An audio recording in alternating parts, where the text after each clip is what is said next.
They say your wedding day is supposed to be the happiest day of your life. But for me, it became the day that changed everything. The day I discovered that sometimes the people we trust the most can betray us in ways we never imagined. My name is Rebecca Anderson, and this is the story of how my mother-in-law's shocking accusation on my wedding day led me down a path I never expected to take. Make sure to subscribe and hit that notification bell to hear more incredible true stories, like mine. On that crisp April morning in Boston, everything seemed perfect. The historic Fairview Manor stood majestically against the clear blue sky, its red brick walls and white columns adorned with cascading white roses and delicate baby's breath. The manor's expansive gardens were beginning to bloom, creating the picturesque spring wedding I had always dreamed of. I stood in the bridal suite, a converted library still lined with antique books, watching my reflection in a gilt-edged mirror as my best friend Jennifer helped adjust my veil.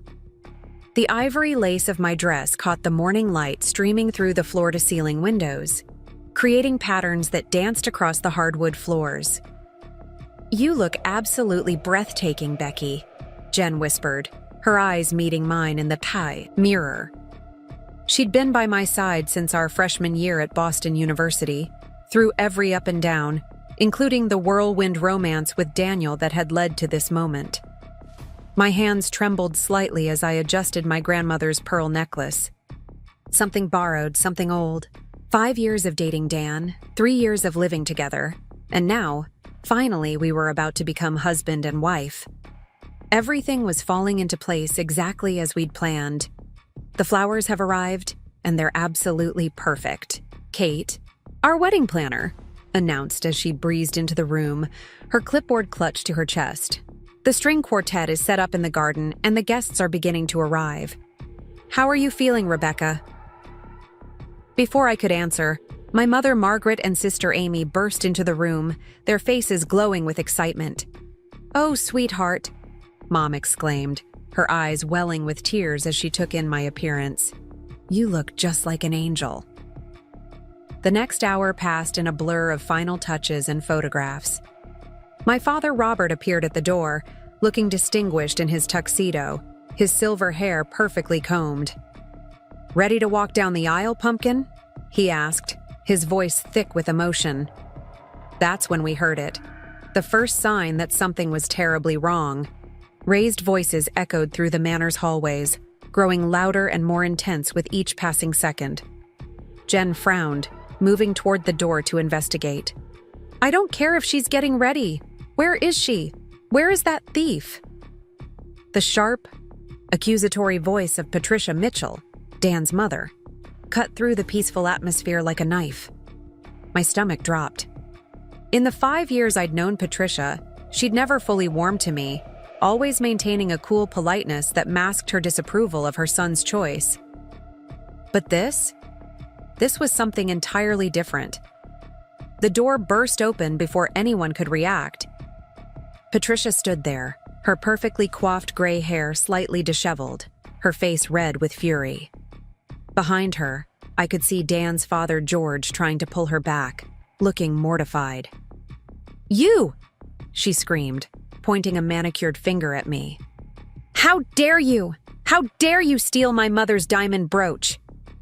The room fell silent. I felt the blood drain from my face as every eye turned to me. The brooch in question was a family heirloom, a stunning Art Deco piece that Patricia's mother had brought with her when she immigrated from Ireland. I'd admired it once during a family dinner, but that was all. "Mrs. Mitchell," I stammered. "I don't understand.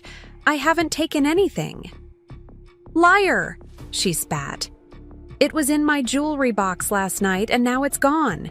You were the only one in our house yesterday for the rehearsal dinner. You must have taken it while everyone was busy." My father stepped forward, his face darkening with anger. "Now see here, Patricia. You can't just burst in here throwing around accusations without any proof."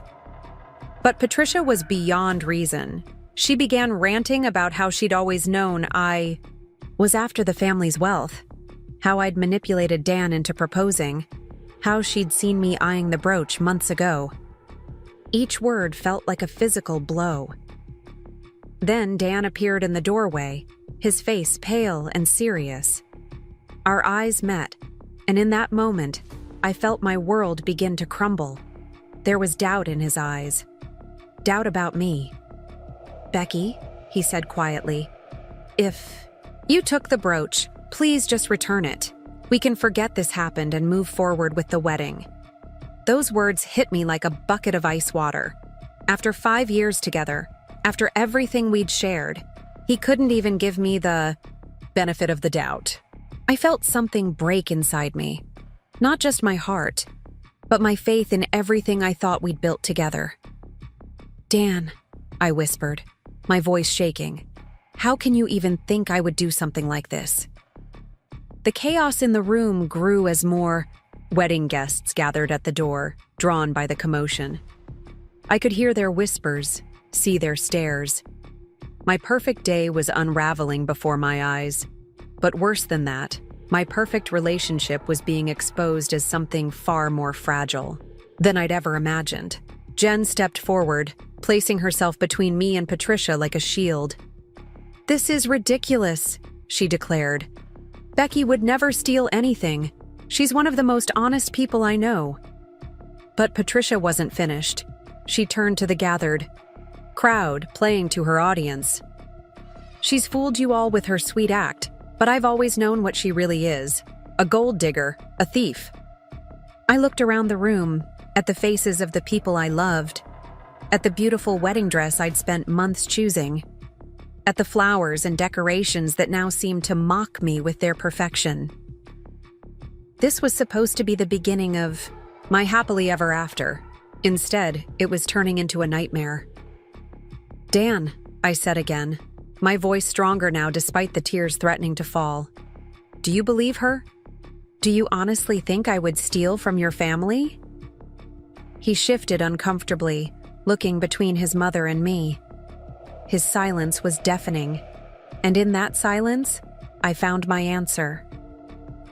Something changed in me at that moment. The hurt and confusion began to crystallize into something harder, something that felt like strength. I reached up and slowly removed my veil, placing it carefully on a nearby chair. "If you have to ask," I said, my voice steady despite the storm of emotions inside me.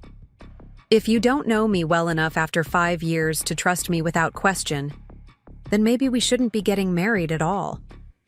The room fell silent. I could see the shock on Dan's face, the triumph in Patricia's eyes, the pride and concern warring on my father's features. But I wasn't finished. "I have never stolen anything in my life," I continued, looking directly at Patricia. "I don't need to. I have my own career, my own money, and until 5 minutes ago, I thought I had my own sense of dignity and self-worth. Thank you for reminding me how important those things are." I turned to Jen, who was already moving to gather my things. "Get me out of here," I whispered. What happened next was a blur of motion and emotion. My father's protective arm around my shoulders, my mother's quiet fury as she dealt with the guests, Amy running interference as Jen helped me change out of my wedding dress.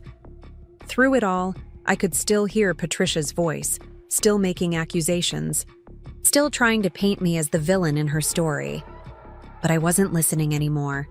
As I walked out of the historic Fairview Manor, still in my wedding makeup but now wearing the jeans and sweater I'd arrived in that morning, I felt something unexpected. Relief. Relief that I'd discovered the truth about my relationship before. It was too late. Relief that I hadn't compromised my self-respect. Relief that I was walking away. If you want to hear what happened next, how I rebuilt my life after this devastating day, and the surprising truth about Patricia's missing brooch, make sure to hit that subscribe button and turn on notifications. Sometimes, the worst moments in our lives can lead us to the best versions of ourselves, and I can't wait to share the rest of my journey with you. The Boston spring air felt sharp in my lungs as I stumbled out of Fairview Manor, my wedding makeup now streaked with tears. Jen's arm was steady around my waist as she guided me toward her car, keeping me upright when my legs threatened to give out. Behind us, I could still hear the chaos erupting from the manor's ornate doors, the murmur of guests and Patricia's shrill accusations floating on the breeze. "The corner cafe," Jen said firmly to the Uber driver after helping me into the back seat. It was our special place, where we'd spent countless hours during college studying for finals and sharing our dreams. Now it would be the refuge where my dreams fell apart. The familiar bell chimed as we pushed through the cafe's door, but everything else felt surreal. Sarah, the owner who had watched us grow from stressed college students to young professionals, took one look at my face and immediately cleared her corner booth, the one with the worn leather seats and the view of the public garden. "I'll bring your usual," she said softly, her kind eyes full of concern. "And something stronger than coffee, I think." I collapsed into the booth, the events of the past hour swirling through my mind like leaves caught in an autumn storm.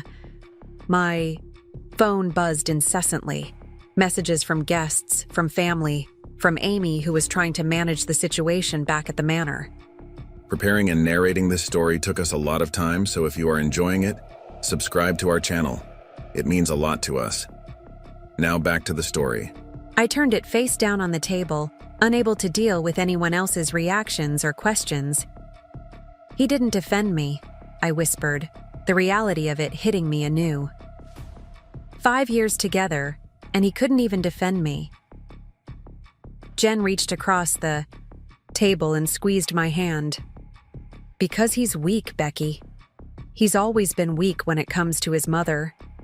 You've just been too in love to see it." The truth of her words stung. How many times had Dan backed down from his mother's subtle criticisms? Of me? How often had he asked me to just let it go when Patricia made snide comments about my career choices or my family's middle-class background? I'd always told myself it was because he wanted to keep the peace, but now I saw it for what it was: cowardice. Sarah returned with 2 Irish coffees and a plate of her famous chocolate chip scones. "On the house," she said, then hesitated. "Your father called. He wanted to make sure you made it here safely. Should I tell him I'm okay?" I managed. I need some time." The warmth of the Irish coffee spread through my chest, but it couldn't thaw the ice that had formed around my heart. I thought about the wedding venue I'd spent months planning, the honeymoon tickets to Bali sitting in my email, the apartment Dan and I had just finished furnishing together. All of it now felt like props in a play where I'd been tragically miscast. The cafe door chimed again, and my stomach clenched as Dan's sister Emma rushed in. Unlike her mother, Emma had always been kind to me, and now her face was flushed with embarrassment and concern. "Becky," she said, sliding into the booth beside Jen. "I'm so sorry. Mom's gone completely off the deep end. We've looked everywhere for that brooch, her jewelry box, her dresser, even the safe. We can't find it. But that doesn't mean she should accuse me of stealing it," I finished, my voice stronger than I expected. "Or that your brother should stand there and let her." Emma winced. "Dan's? He's trying to calm her down. He says he knows you wouldn't steal anything, but he also doesn't want to upset Mom more when she's already so distraught about the brooch." "Distraught?" Jen's voice dripped with sarcasm. "She's making a scene at her son's wedding, accusing her future daughter-in-law of being a thief in front of everyone they know, and he's worried about upsetting her more?"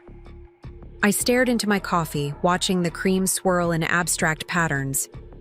You know what hurts the most? Not even the accusation. It's that after all this time, Dan still puts his mother's feelings above everything. Above truth, above fairness, above me. Emma started to say something, then stopped as the cafe door opened again. This time it was Dan himself, his wedding suit rumpled, his face a mask of confusion and distress. My heart, traitor that it was, still skipped a beat at the "ow" sight of him. "Becky," he said, approaching our table cautiously. "Please come back to the manor. We can sort this out. Mom's just upset about the brooch. You know how much it means to her, once it turns up." "Once it turns up?" I repeated, incredulous. Do you hear yourself? Your mother accused me of theft in front of our entire wedding party, and you're still acting like there's a possibility I took it? That's not what I meant, he backpedaled, running a hand through his hair in that familiar gesture of frustration. I just think if we all calm down— I am calm, I said, and I was surprised to find it was true. The shock and hurt were giving way to a clarity I'd never experienced before. I'm very calm, and I'm telling you that I will not go back there to be accused and humiliated.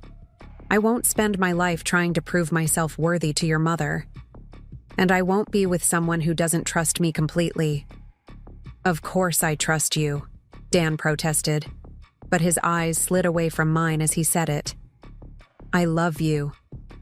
Love without— Trust isn't love at all, I said softly. It's just dependency. The words hung in the air between us, heavy with truth. Dan stood there, shifting his weight from foot to foot, looking more like the uncertain boy I'd met in college than the man I'd thought I was going to marry. What do you want me to do? He finally asked. I want you to believe in me without question. I want you to stand up to your mother. I want you to be the partner I thought you were. I took a shaky breath. But I can't make you be those things, and I won't spend my life waiting for you to become them. Emma made a small sound, something between a gasp and a sob. Jen's hand found mine under the table and squeezed. Dan opened his mouth, closed it again, then said the words that would seal our fate. Mom would never lie about something like this. 4 years of love, of shared dreams, of building a life together. And it all came down to this: his mother's word against mine. I slipped my engagement ring off my finger, placed it on the table between us with a soft click. Then I guess we have nothing left to talk about. Dan stared at the ring, his face a study in conflicting emotions. Without another word, he picked it up and walked out of the cafe. Emma looked between the closing door and me, tears in her eyes. I'll keep looking for the brooch, she promised. This isn't right. After she left, Jen and I sat in silence. Sarah brought fresh coffee, this time without the whiskey. The afternoon light slanted through the windows, catching dust motes in its golden beams. It felt impossible that just hours ago I had been getting ready to walk down the aisle. My phone buzzed again, this time with a text from my mother. Your father and I have managed things at the manor. The guests have gone home. We've started calling the vendors to cancel everything. Come home when you're ready, sweetheart. We're here for you. The practical details hit me like a physical blow. The catering that would go to waste, the flowers that would wilt unappreciated, the honeymoon. That would never happen. But beneath the logistical chaos, something else was stirring. A sense of possibility I hadn't felt in years. What am I going to do now? I wondered aloud. Jen straightened in her seat, a familiar glint in her eye. You're going to do what you've always wanted to do, but were too afraid to try because it didn't fit with Dan's plans. What do you mean? That job offer in San Diego, the one at the Marine Conservation Center. The one you turned down because Dan's law firm was here in Boston. The application deadline hasn't passed yet. I stared at her, my heart beginning to race. The position had been my dream job, leading educational programs at one of the most prestigious marine research facilities in the country. I'd gotten the offer 3 months ago and had reluctantly declined it, telling myself that marriage and family were more important than career ambitions. You think I should? I think, Jen said firmly, that the universe has just given you a sign as big as a billboard. You're free, Becky. Free to choose yourself for once. The idea was terrifying and exhilarating in equal measure. San Diego was across the country, far from everything and everyone I knew. But maybe that's exactly what I needed. A clean break, a fresh start, a chance to discover who I was without Dan's influence or Patricia's judgment. My phone buzzed once more. This time it was a message from Patricia herself. I hope you're satisfied with the scene you've caused. Don't think you can come crawling back when you realize what you've thrown away. Looking at those words, something shifted inside me. The last traces of doubt and hurt crystallized into determination. I picked up my phone and began composing an email to the director of the Marine Conservation Center. Dear Dr. Martinez, I hope this email finds you well. I'm writing to inquire if the position of Educational Program Director is still available. Jen read over my shoulder as I typed, a smile spreading across her face. Now that's the Becky I know. Outside the corner cafe, the spring day was waning into evening. Through the window, I could see couples walking hand in hand through the public garden, tourists taking photos of the blooming cherry trees, life going on as if my world hadn't just imploded. But maybe that was the point. Life did go on, and it was up to me to decide what direction it would take. I hit send on the email, then turned to Jen. Will you help me pack up my things from the apartment tomorrow? I don't want to do it alone. Of course, she said without hesitation. And then we're going shopping. If you're moving to California, you're going to need a whole new wardrobe. For the first time since Patricia had burst into the bridal suite that morning, I felt myself smile. It wasn't the smile of a bride on her wedding day, but of a woman discovering her own strength. Sarah appeared at our table one last time, this time with a box of scones to go. For later, she said with a wink, when you're ready to tell me all about your next adventure. As we left the cafe, the setting sun painted the Boston skyline in shades of pink and gold. I thought about all the evenings I'd spent walking these streets with Dan, planning our future together.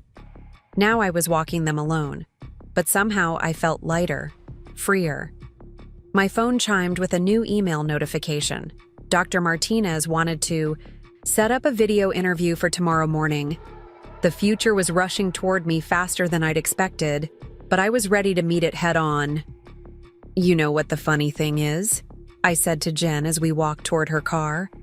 I always thought I needed Dan to feel complete, but right now, even with everything falling apart, I feel more like myself than I have in years. Jen linked her arm through mine.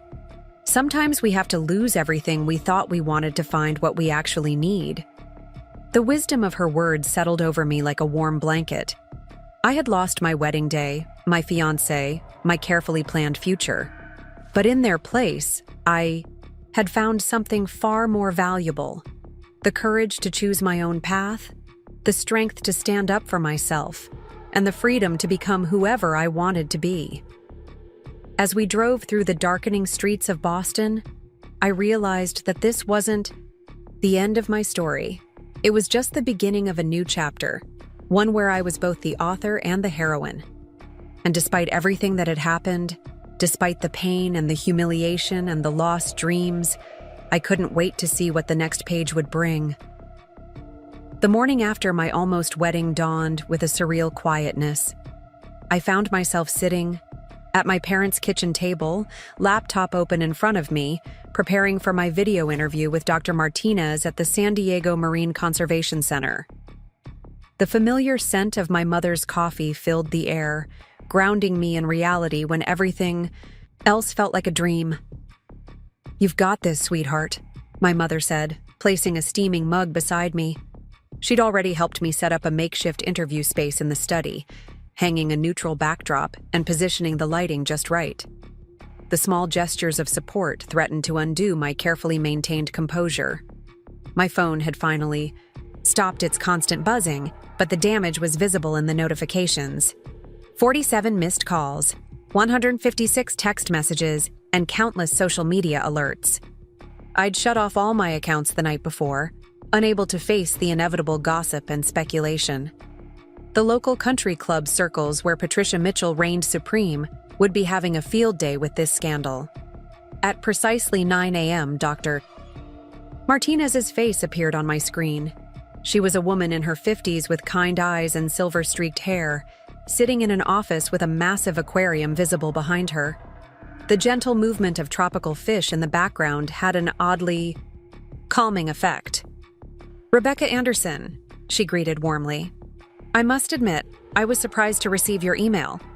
We were disappointed when you declined our offer initially. I took a deep breath, fighting the urge to spill everything about the wedding disaster. Instead, I channeled my professional persona, the one that had earned me my master's degree in marine biology and my current position at the New England Aquarium. Sometimes life has a way of showing us what we really want, I said carefully. I've always been passionate about marine education, and your program's innovative approach to community outreach aligns perfectly with my vision. The interview flowed smoothly after that. We discussed my ideas for expanding the center's educational programs, my experience with curriculum development, and my research on incorporating virtual reality into marine biology education. As we talked, I felt my confidence growing. This was my element, not playing the perfect future daughter-in-law at Patricia's charity galas. "Well, Rebecca," Dr. Martinez said after an hour, "I'm even more impressed than I was 3 months ago.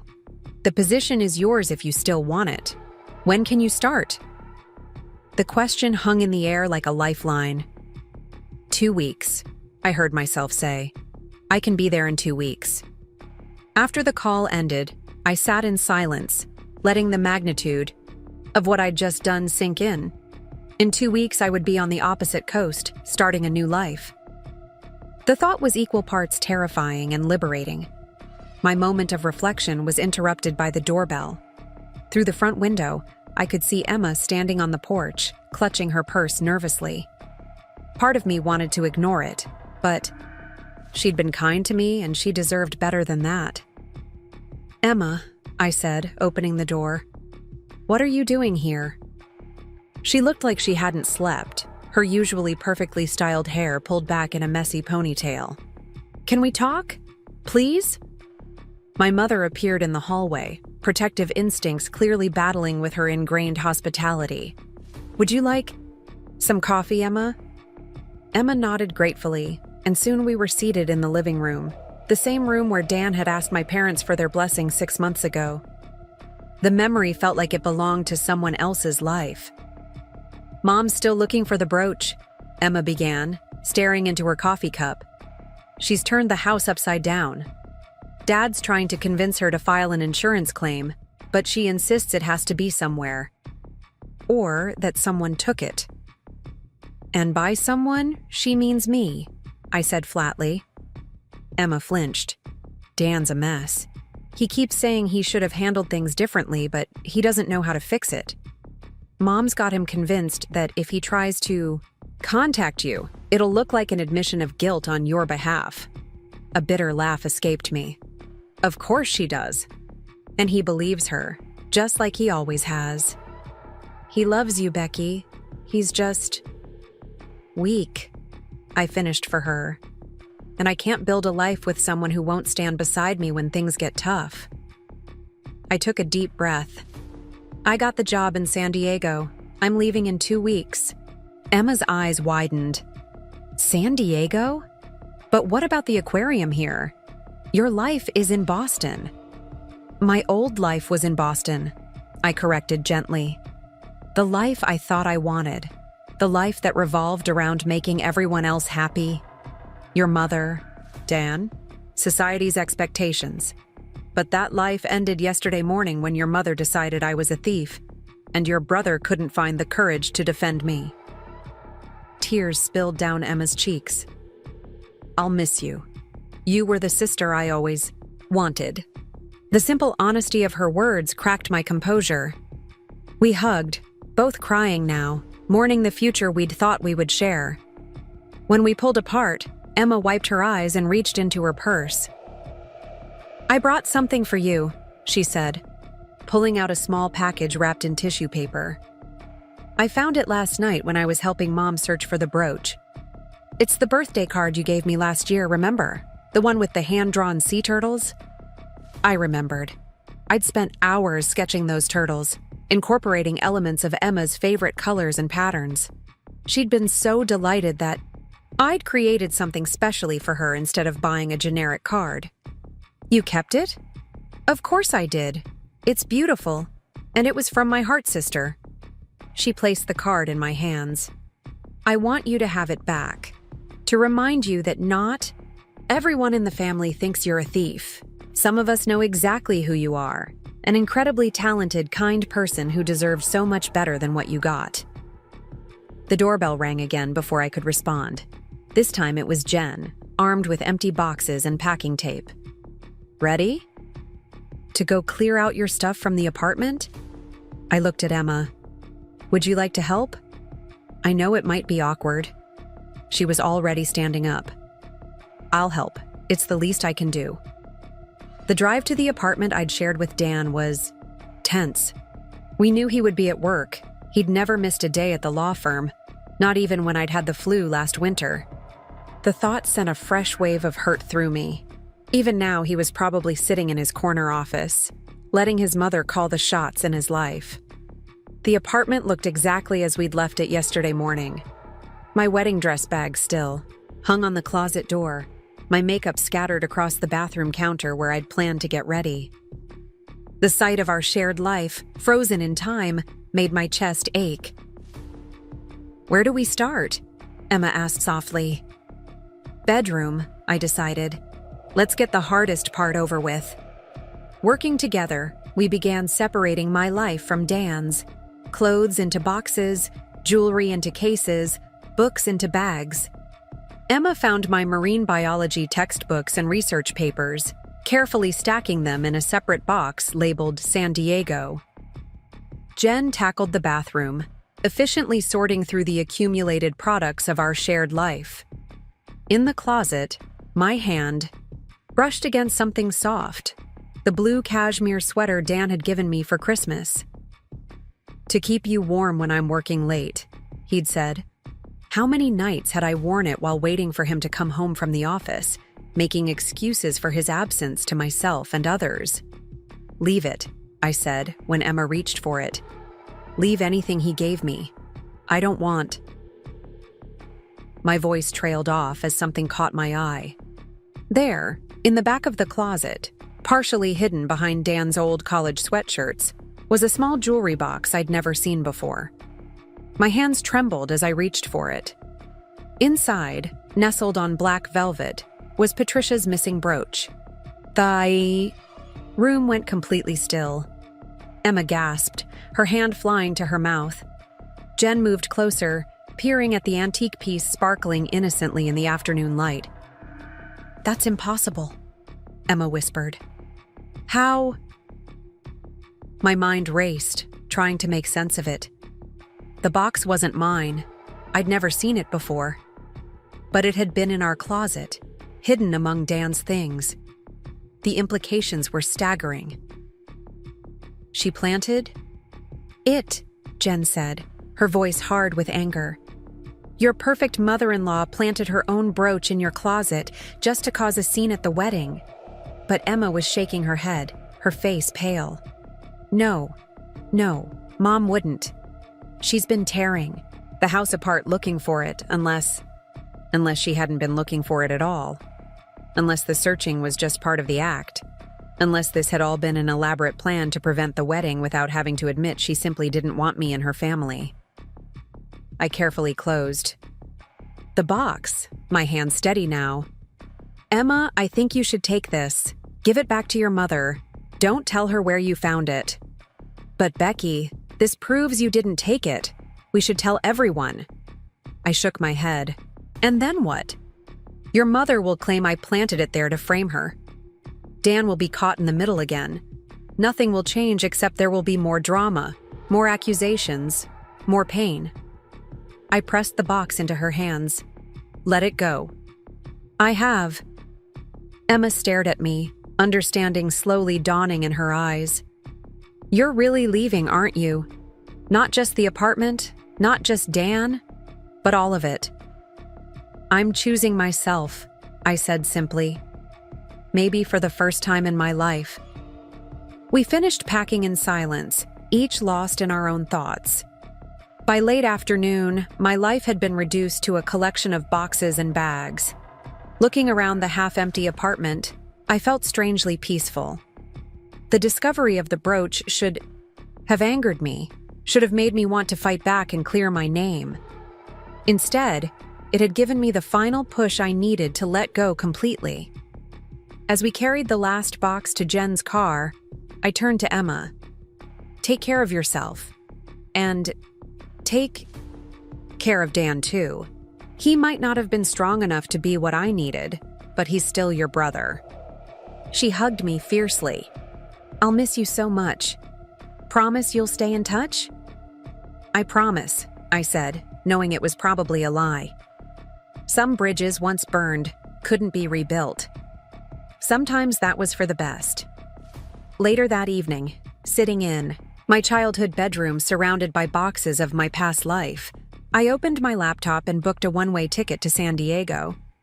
The setting sun painted my walls in shades of orange and pink, reminding me of the California sunset I'd seen in pictures of my new workplace. My phone buzzed with a text from Dan, the first direct contact since he'd walked out of the corner cafe with my engagement ring. Mom found the brooch. It was in her jewelry box all along. She wants to apologize. Can we talk? I stared at the message for a long moment, then deleted it without responding. Let them have their version of the truth. I had my own path to follow. Now, one that led west to new possibilities and, more importantly, to a stronger version of myself. As night fell over Boston, I began researching apartments in San Diego, my heart lighter than it had been in years. Sometimes losing everything you thought you wanted was the only way to find what you truly needed. Sometimes the deepest betrayals led to the most profound transformations. And sometimes, just sometimes, a ruined wedding day could be the first step toward a better life. The San Diego morning sun streamed through the windows of my small studio apartment, warming the hardwood floors and illuminating the scattered moving boxes that still needed unpacking. 2 weeks had passed since I'd left Boston, and already the memories of that fateful wedding day felt like scenes from someone else's life. My phone chimed with a message from Dr. Martinez. Staff meeting at 8:30. Bring your ideas for the summer education program. I smiled, grabbing my laptop and the leather messenger bag Jen had given me as a going-away present. The walk to the Marine Conservation Center took me along the coastline, where early morning surfers dotted the waves like seabirds. The center itself was a modern building of glass and sustainable materials, its walls adorned with massive photographs of marine life. My office, though small, had a view of the Pacific that made me catch my breath every morning. Today, a pod of dolphins played in the distance, their fins catching the sunlight as they breached the surface. Morning, Rebecca. Maria, one of the marine biologists, called out as I entered the conference room. How's the East Coast transplant settling in? Before I could answer, my phone buzzed again. Emma's name flashed on the screen, along with a photo attachment. I quickly muted, it pushing down the familiar twist in my stomach. Later. I would deal with it later. The meeting room filled quickly with my new colleagues, passionate scientists, educators, and conservationists who cared more about saving ocean ecosystems than social status or family connections. Dr. Martinez sailed in last, her silver hair crowned with reading glasses. Good morning, team, she began, but was interrupted by a commotion at the door. A tall man with sun-bleached hair and tan skin hurried in, juggling a laptop and what looked like diving equipment. Sorry I'm late, he said, dropping into the only empty chair, right next to me. Lost track of time while monitoring the seal pups. Everyone, Dr. Martinez said with a slight smile. For those who haven't met him yet, this is Alex Connor, our marine mammal specialist. He's just returned from a research expedition in Australia. Alex turned to me with an apologetic grin. Didn't mean to crash into your space. You must be the new education director? Rebecca Anderson, I replied, noticing the way his eyes crinkled at the corners when he smiled. Stop it, I told myself firmly. I wasn't here for romance or complications. I was here to rebuild my life, to focus on my career. The meeting proceeded with updates on various projects. When it was my turn, I presented my ideas for incorporating virtual reality technology into the center's educational programs, allowing students to experience underwater environments firsthand. The enthusiasm from my colleagues was immediate and genuine. "Brilliant approach," Alex commented afterward as we filed out of the conference room. "Have you considered adding a marine mammal component? I've got some amazing footage from Australia. That might work perfectly." Before I could respond, my phone buzzed again insistently. This time it was a text from my mother. "Sweetheart, you might want to check the Boston Globe Society page." My heart sank. "I'm sorry," I said to Alex. "I need to take care of something." Back in my office, I pulled up the Boston Globe's website with trembling fingers. There it was, in the Society section. Mitchell Reynolds' wedding announcement. Beneath the headline was a photo of Dan, smiling his perfect lawyer smile, standing next to a willowy blonde I recognized as Patricia's best friend's daughter, Caroline Reynolds. The article was brief but pointed. In an intimate ceremony at Sauai, the historic Fairview Manor, Daniel Mitchell, son of George and Patricia Mitchell, wed Caroline Reynolds, daughter of James and Elizabeth Reynolds. The bride wore a vintage Art Deco brooch belonging to the groom's grandmother, a family heirloom symbolizing the joining of two of Boston's most prominent families. The brooch. Of course, Patricia had given Caroline the brooch to wear. The final twist of the knife. The ultimate statement about who was worthy of her family's treasures and who wasn't. A soft knock at my door made me quickly close the browser. Alex stood there, holding 2 paper cups of coffee. "Thought you might need this," he said. "You looked a bit shaken earlier." I accepted the coffee gratefully, its warmth anchoring me to the present moment. "Thanks. It's just complicated East Coast stuff." He settled into one of my visitor chairs without invitation. "You know what helps me when things get complicated? The seals. Want to come see them?" The offer was so unexpected, so far, removed from Boston society drama, that I found myself laughing. "Now? Don't you have work to do?" "This is work," he said seriously. "The pups need socialization observation, and I need a fresh perspective. Besides, you look like someone who could use some seal therapy." 20 minutes later, I found myself at the center's rehabilitation facility, watching as 3 seal pups played in their recovery pool. Alex explained how they had been rescued after a storm, separated from their mothers too young to survive on their own. "See that one?" He pointed to the smallest pup, who was energetically chasing his own tail. "We call him Charlie. He was the weakest when we found him, barely breathing. Now look at him. He's the most resilient of the bunch." I watched Charlie dive and surface, his sleek body cutting through the water with growing confidence. "How do you know when they're ready to be released?" "When they show us they don't need us anymore," Alex said simply. "When they're strong enough to face the ocean on their own." The parallel to my own situation wasn't lost on me. I thought about Dan's quick engagement to Caroline, about Patricia's masterful manipulation of the situation. In just 2 months, she had orchestrated exactly what she'd wanted all along, a union between 2 suitable families, with her precious brooch passing to a daughter-in-law she had chosen. "Want to help feed them?" Alex asked, breaking into my thoughts. He handed me a bucket of fish and demonstrated the proper technique. Soon I was laughing as Charlie eagerly snatched fish from my hands, his whiskers tickling my fingers. "You're a natural," Alex observed. "Most people are more hesitant their first time." "I've always felt more comfortable with animals than with some humans," I admitted. "They don't play games or have hidden agendas."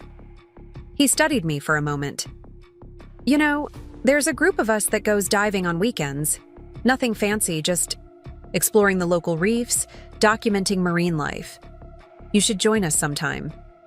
The invitation hung in the air between us, free of pressure or expectations. Just like Charlie and his siblings, playing in the water without concern for anything beyond the present moment. My phone buzzed again in my pocket. Without looking, I knew it would be another message about the wedding announcement. Perhaps?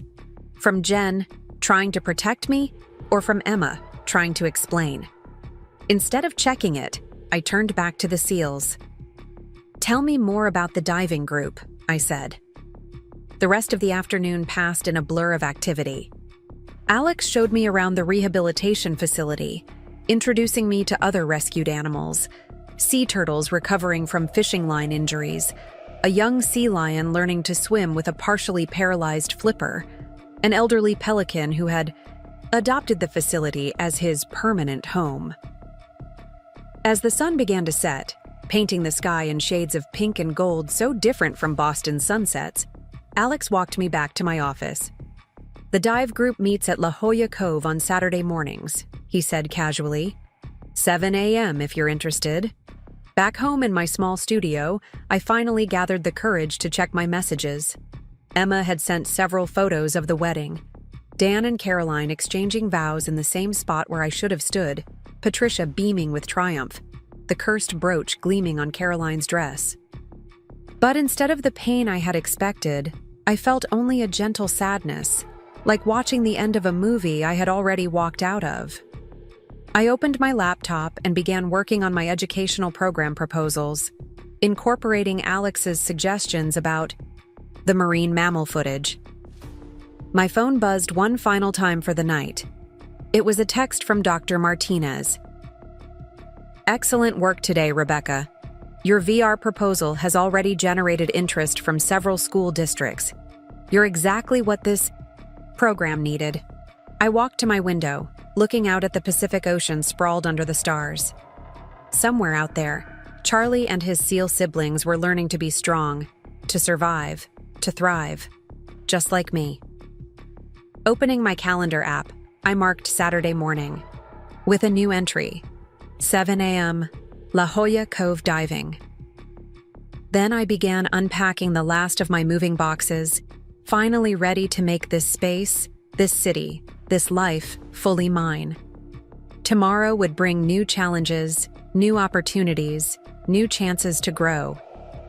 But for now, I was content in the knowledge that, like Charlie, I was exactly where I needed to be, learning to swim on my own, discovering my own strength, and finding my way back to the person I was always meant to become.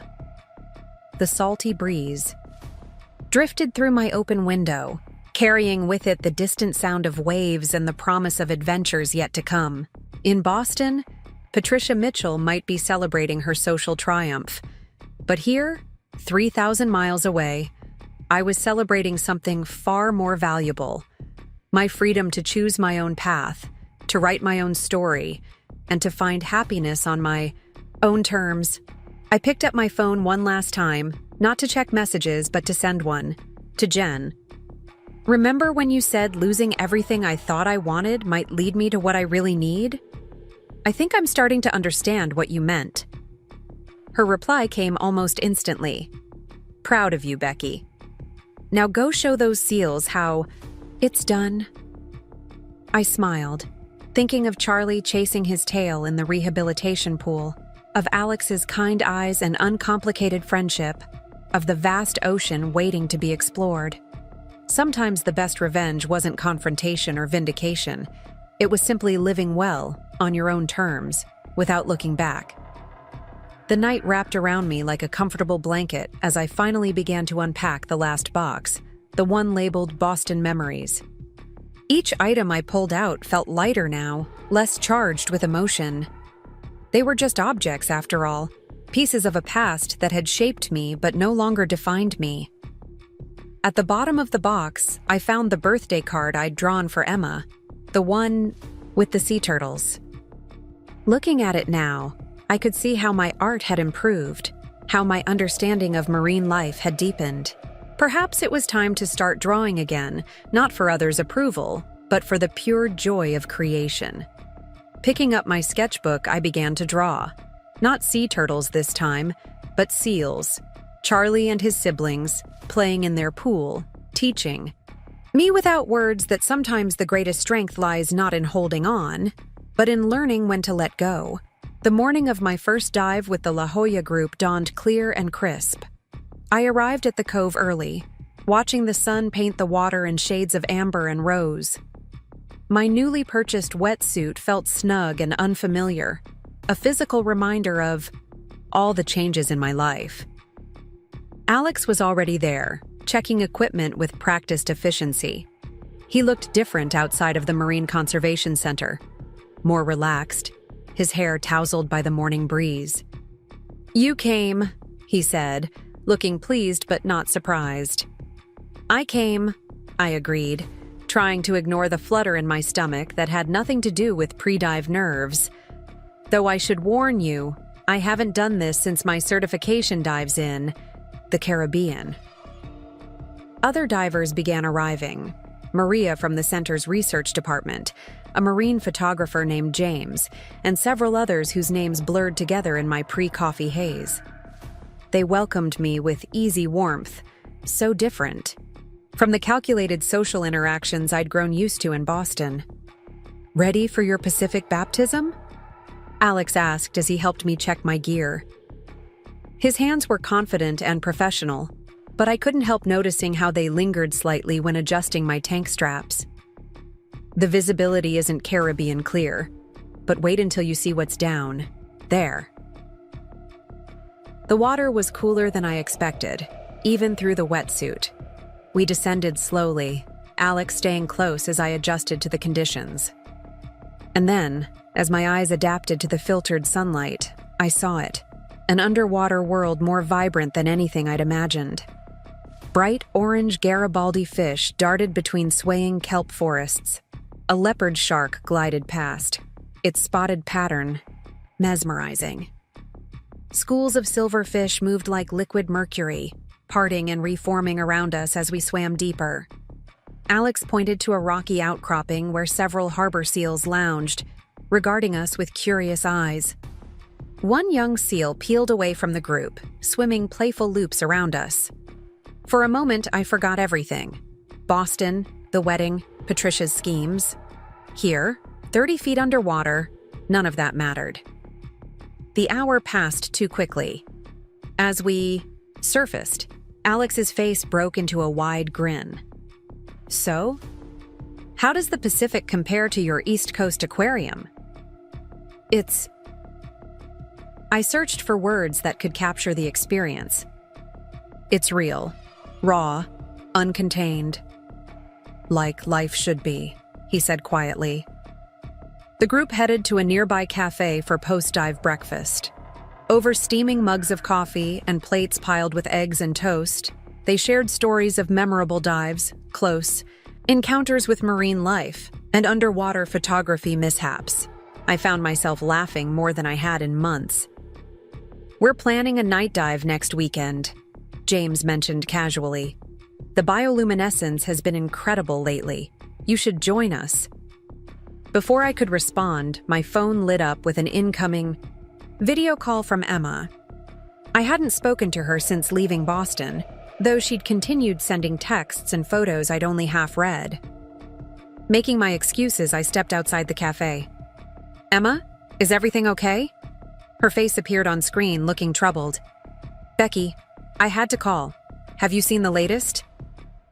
"If you mean Dan and Caroline's society page spread, yes. It's fine." "Emma? Really?" "No, not that. Mom. She's giving interviews now about how she protected her son from a fortune hunter and preserved a family heirloom. It's in today's Register." The morning's peaceful feeling evaporated.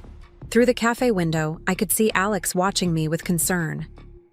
"Emma, I appreciate you trying to protect me, but I don't need to know these things anymore. I'm building a new life here." But it's not right. The way she's twisting everything, making herself look like some protective mother. People should know the truth about the brooch, about how she planted it. "The truth?" I interrupted, suddenly tired. "The truth is that your mother got exactly what she wanted. A society-approved daughter-in-law who'll play by her rules. The truth is that your brother chose his mother's approval over standing up for what's right. And the truth is that I'm happier now than I've been in years." Emma fell silent, studying my face through the screen. "You look different," she finally said. "More. Yourself." "I am myself, maybe for the first time since college." I glanced back at the cafe, where Alex was now standing by the door, obviously wondering if I needed rescue. "I have to go. We just finished a diving session, and my group is waiting." "Diving? Since when do you dive?" "Since I decided to stop letting other people define my limits." I softened my tone. "I love you, Emma, and I'm grateful for your support. But you need to let me move on, and you need to stop trying to fix what happened in Boston. It's better this way. For everyone." After ending the call, I stood for a moment, watching the waves crash against the shore. Alex approached quietly, offering a fresh cup of coffee. "Everything all right?" "Just ghosts from the past," I said, accepting the coffee. "Nothing that matters anymore." He studied me with those kind eyes that seemed to see more than I intended to show. "Want to talk about it? There's a tide pool walk I like to do when things get complicated. Great place for spotting octopi." The offer was tempting, but I shook my head. "Actually, tell me more about this night dive next weekend. What exactly is bioluminescence?" His face lit up as he explained the phenomenon. Microscopic organisms that created their own light, turning the dark ocean into a star field. As he talked, gesturing enthusiastically, I found myself drawn not just to his words but to his unguarded enthusiasm, so different from the careful social performances I'd grown used to in Boston. "It's like swimming through stars," he finished. "Hard to explain until you've experienced it." "Then I guess I'll have to experience it," I heard myself say. Back at my apartment later that day, I found myself looking at the Boston Register article Emma had mentioned. Patricia's photo showed her wearing the brooch prominently, her expression one of maternal concern as she spoke about protecting family, traditions, and maintaining standards. Instead of the anger or hurt I might have felt weeks ago, I felt only a strange gratitude. Without her schemes, without her cruelty, I might never have found the courage to leave. I might have spent years trying to win her approval, slowly losing myself in the process. My phone chimed with a text from Alex. "Spotted something interesting in the seal pool today. Thought you might want to see." Attached was a photo of Charlie, the smallest seal pup, successfully catching a fish on his own for the first time. I smiled, saving the photo. Then I deleted the Boston Register article without reading further. The past could write whatever story it wanted. I was too busy living my own. The next week at work flew by in a whirl of activity. My virtual reality education program was approved for a pilot run at 3 local schools, and Dr. Martinez asked me to present the concept at an upcoming marine education conference in Vancouver. "It's innovative," she said, reviewing my presentation materials. "Just like bringing you here was innovative. Sometimes the best decisions are the ones that break with tradition." I thought about Patricia's obsession with tradition, with maintaining appearances, with controlling every aspect of her family's life. How different it was from Dr. Martinez's approach, encouraging growth, embracing change, celebrating individual strengths. The night dive weekend arrived sooner than expected. This time, I was ready. Alex had helped me select the additional gear needed for night diving, his expertise making the process feel more exciting than intimidating. As we bobbed in the dark water, waiting for our group to assemble, Alex switched on his dive light. "Remember," he said, "we'll do a normal descent, then kill the lights once we're stable. That's when the magic happens." The descent felt different, in the darkness, more primal somehow. Every sensation was heightened.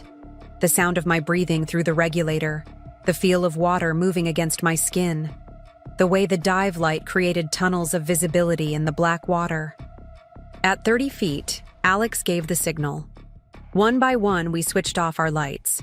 For a moment, there was only darkness. Then, slowly, the water around us began to glow. Every movement created trails of light. Our fin kicks, the motion of our hands, even the bubbles from our regulators sparkled with bioluminescent life. A seal, perhaps Charlie, though it was impossible to tell in the dark, swam through the group, leaving a glowing trail like a comet. Schools of fish moved through, the water creating constellations of light. It was like being suspended in a living galaxy, without conscious thought. I reached out and found Alex's hand in the dark. He squeezed back, our joined hands creating spiral of light in the water. In that moment, I understood something profound about life and loss and new beginnings. Sometimes, you had to leave behind everything you thought you wanted to find something more beautiful than you'd imagined. Sometimes the darkness itself could create light if you were brave enough to swim into it. Later, as we sat on the beach wrapped in towels and watching the moon rise over the Pacific, Alex turned to me. "You never talk about what brought you here," he said quietly. "But whatever it was, I'm glad it did." I looked at him, this man who spoke to seals and swam through starlit waters, who offered coffee and kindness without agenda or expectation. You know what? So am I. My phone buzzed in my bag. Another message from Boston, another attempt to pull me back into that world of social climbing and careful appearances. I ignored it, focusing instead on the sound of waves and Alex's quiet breathing beside me. Tomorrow would bring new challenges, the conference presentation to prepare, the pilot program to launch, more dives to plan. But for now, I was content to sit in comfortable silence, letting the ocean breeze carry away the last whispers of my old life. The moon cast a silver path across the water, reminding me of the bioluminescent trails we'd created underwater. Life, I was learning, had a way of lighting up unexpected paths if you were willing to trust the journey. "There's a pod of gray whales migrating next month," Alex mentioned casually. "Some of us are taking the research boat out to document them. Could use someone with your eye for education programs." I smiled, understanding the invitation for what it was. Not just to observe whales, but to continue moving forward, to keep exploring this new world I'd found. "I'd like that," I said, simply. As if in response, a shooting star streaked across the sky, its trail eerily similar to the bioluminescent wake of our dive. I made a wish, not for love or success or vindication, but for the courage to keep choosing myself, to keep swimming into the unknown, to keep creating light in unexpected places. Alex stood, offering his hand to help me up. "Coffee?" he asked, nodding toward the still-lit cafe where we'd had breakfast after our first dive. "Coffee," I agreed, taking his hand and letting him pull me to my feet. As we walked up the beach, I felt as light as the glowing organisms we'd swum through, as free as the seals playing in the rehabilitation pool. Patricia Mitchell could keep her brooch, her society pages, her carefully curated world of appearances and expectations. I had found something better, something real and raw and uncontained, like the Pacific itself. And I was just beginning to learn how to swim. The Vancouver Conference Center buzzed with excited chatter as marine educators from around the world gathered for the annual symposium. I stood backstage, reviewing my presentation notes one last time, while Dr. Martinez chatted with colleagues nearby. My virtual reality education program had exceeded all expectations in its pilot phase, and now I was about to share it with the international community. A message from Alex lit up my phone. "Charlie caught 3 fish in a row today. He's showing off, just like his favorite human." Attached was a video of the small seal performing what looked suspiciously like a victory dance in the water. I smiled, the nervous butterflies in my stomach settling slightly. 3 months had passed since that first night dive, 3 months of gradual transformation. My apartment finally felt like home, decorated with underwater photographs from our diving expeditions and sketches of the marine life we encountered. The shell collecting hobby Alex had introduced me to had resulted in a beautiful display along my windowsill. each specimen carefully labeled with the date and location we'd found it. Rebecca Anderson? A conference coordinator appeared with a tablet. You're up in 5 minutes. The virtual reality stations are all set up in the main hall. I smoothed down my professional navy dress, so different from the conservative suits I used to wear to Patricia's charity events, and did one final equipment check. The demonstration would allow audience members to experience a virtual dive through a kelp forest, complete with interactions with marine mammals and fish species. As I waited for my introduction, I couldn't help but think about how much had changed. 6 months ago, I had been preparing to walk down the aisle at Fairview Manor, trying to fit myself into someone else's vision of who I should be. Now I was preparing to present my own vision, one that could change how people connected with marine ecosystems. Dr. Martinez's voice rang out clear and confident. It gives me great pleasure to introduce our next speaker, Rebecca Anderson, Director of Educational Programs at the San Diego Marine Conservation Center. Her innovative approach to marine education has revolutionized how we engage with young learners. The presentation flowed smoothly. I watched as experienced educators donned VR headsets and gasped in wonder at the underwater world I'd helped create. Questions poured in about implementation, about funding, about possibilities for expansion. This was what I was meant to do, not planning society weddings or impressing judgmental mothers-in-law, but opening people's eyes to the wonders of the ocean. During the lunch break, I checked my phone again. Emma had sent a text. Mom's giving another interview. She's talking about starting a foundation to protect family heirlooms and preserve traditional values. I'm so sorry, Becky. I almost laughed at the absurdity of it. Of course, Patricia would turn her scheme into a charitable cause, transforming her manipulation into a noble crusade. The society papers would eat it up, just as they devoured the story of her brave stand against a fortune-hunting bride. A tap on my shoulder interrupted my thoughts. I turned to find a distinguished-looking woman in her 60s studying me intently. Ms. Anderson, I'm Margaret Chen from the Pacific Marine Education Alliance. I wondered if we might discuss bringing your program to our network of centers across the coast. The afternoon passed in a whirl of meetings and opportunities. By the time I returned to my hotel room, my head was spinning with possibilities. The program could expand beyond San Diego, reaching children and adults all along the Pacific coast. It was more than I'd ever dreamed possible. My phone rang, Alex calling for our nightly check-in. How did it go, Marine Education Rockstar? It was incredible, I said, kicking off my heels and curling up on the hotel room couch. They want to expand the program to centers up and down the coast. Dr. Martinez thinks we might even get additional funding for research and development. I never doubted you for a second, he said warmly. The seals miss you, though, especially Charlie. He keeps looking for you during feeding time. I miss them too, I admitted. And I hesitated, then added softly, I miss you. The silence on the other end made my heart skip. Alex and I had been dancing around our growing feelings for weeks, neither wanting to complicate our friendship or working relationship, but something about being in a different city, riding the high of professional success, made me brave. I miss you too, he finally said. More than I probably should. Listen, when you get back.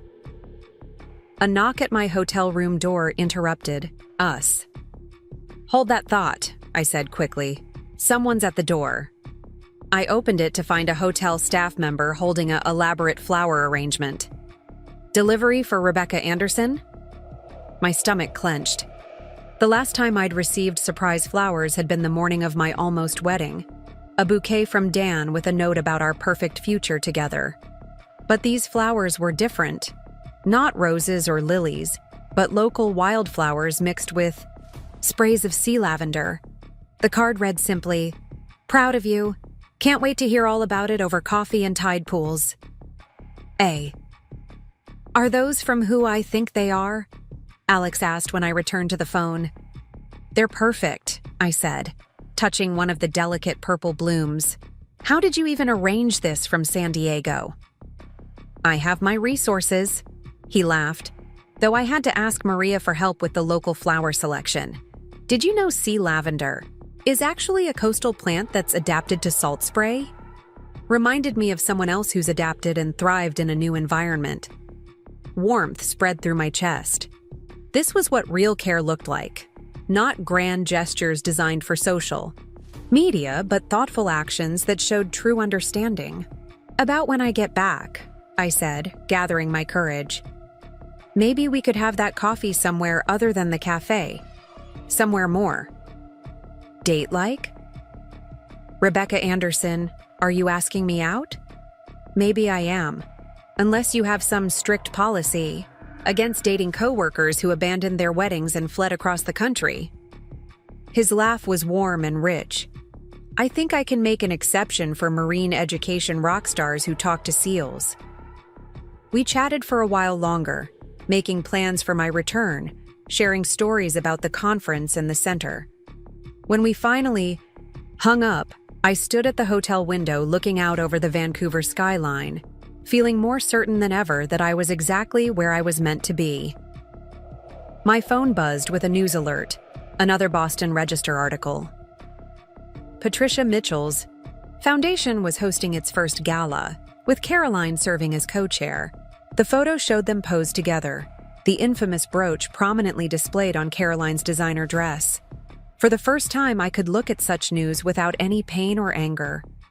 Patricia had her world of galas and society pages, of carefully maintained appearances and traditional values. I had the ocean, the seals, the challenge of creating something meaningful, and maybe, just maybe, the beginning of a love story that was as real and uncontained as the Pacific itself.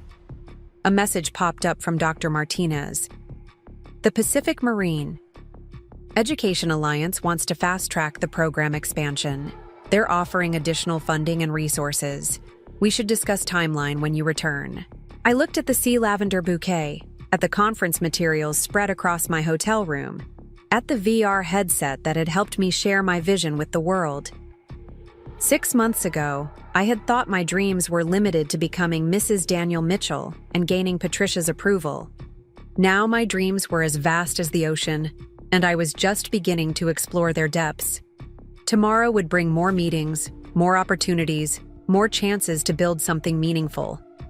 But tonight, I was content to sit with my success, with the warmth of Alex's gesture, with the knowledge that sometimes losing everything you thought you wanted was the only way to find everything you actually needed. I opened my laptop and began working on the expansion proposal, energy coursing through me despite the late hour. As I typed, I could almost hear the sound of waves, feel the thrill of discovery, sense the endless possibilities stretching out before me like the Pacific horizon at dawn. The sea lavender caught the hotel room light, casting delicate shadows on my notes.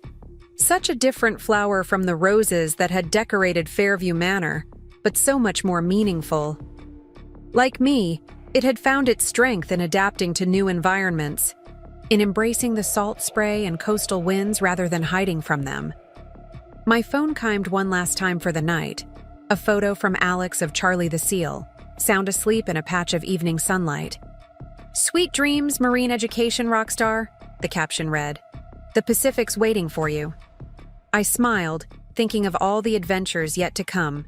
Patricia Mitchell could keep her brooch, her galas, her carefully constructed world of appearances.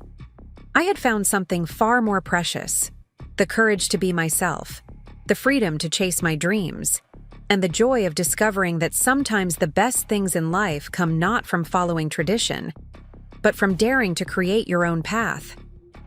Setting my laptop aside, I walked to the window and looked out at the city lights reflecting off the distant water. Somewhere out there, the Pacific waited with all its mysteries and possibilities. Somewhere in San Diego, Alex was probably still at the center, checking on the seals one last time before heading home. And here I was, in a different city, a different life, finally becoming the person I was always meant to be. Not despite the drama of my almost wedding day, but because of it. Sometimes the worst moments in our lives turned out to be hidden blessings, pushing us toward a future brighter than any we could have planned. I touched one of the sea lavender blooms gently, thinking about adaptation, about growth, about the endless ways life could surprise you if you were brave enough to embrace change.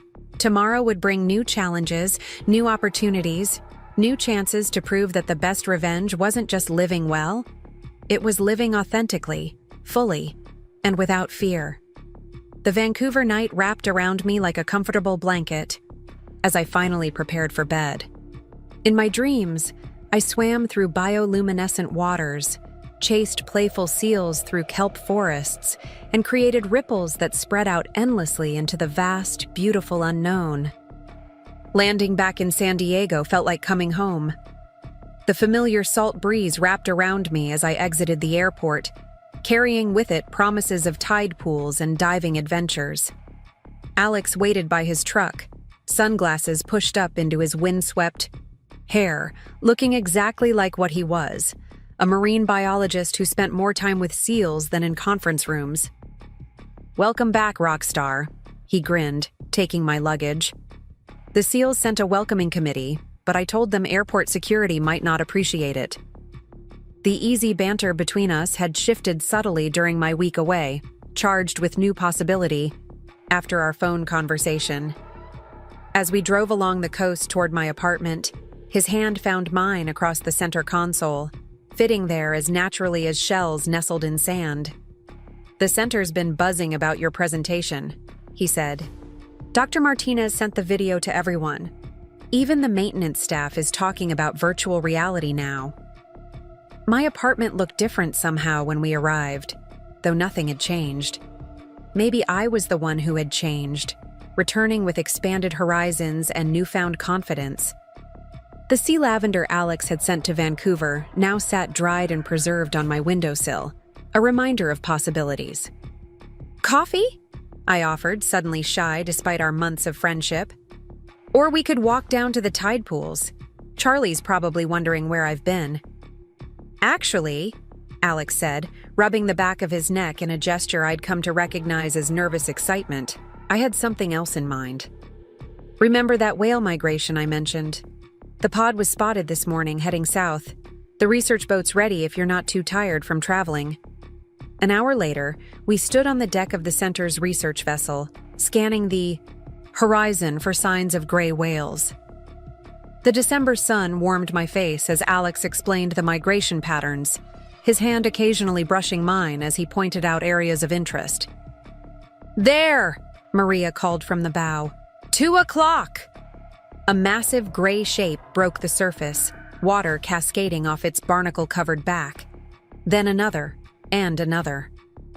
The pod surrounded us, curious about our presence in their ancient migration route. Alex's camera clicked rapidly, documenting their behavior. But I was too entranced to think about documentation. "They're dancing," I whispered as 2 whales breached in perfect synchronization.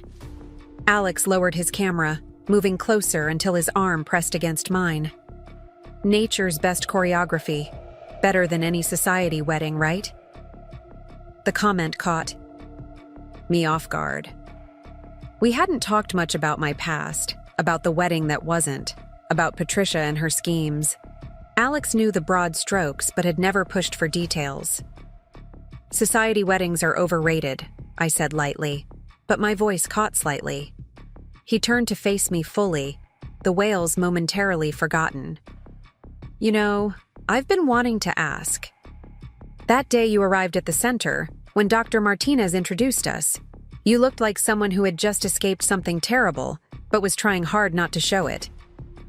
The whales continued their graceful dance around the boat as I considered how to respond. "I had escaped something terrible," I finally said. "My own almost mistake, a life that would have slowly suffocated me. Want to talk about it? We've got a pod of whales for company and nothing but ocean around us. No judgments here." The story spilled out then. Not just the wedding day drama and Patricia's accusations, but everything that had led up to it. How I'd slowly compromised myself trying to fit into the Mitchell family's expectations.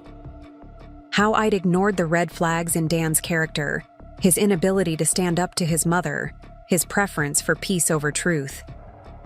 The brooch was just the final act, I concluded, watching a whale spout create a rainbow in the sunlight. Patricia had been looking for a way to stop the wedding for months. She knew Dan would believe her over me.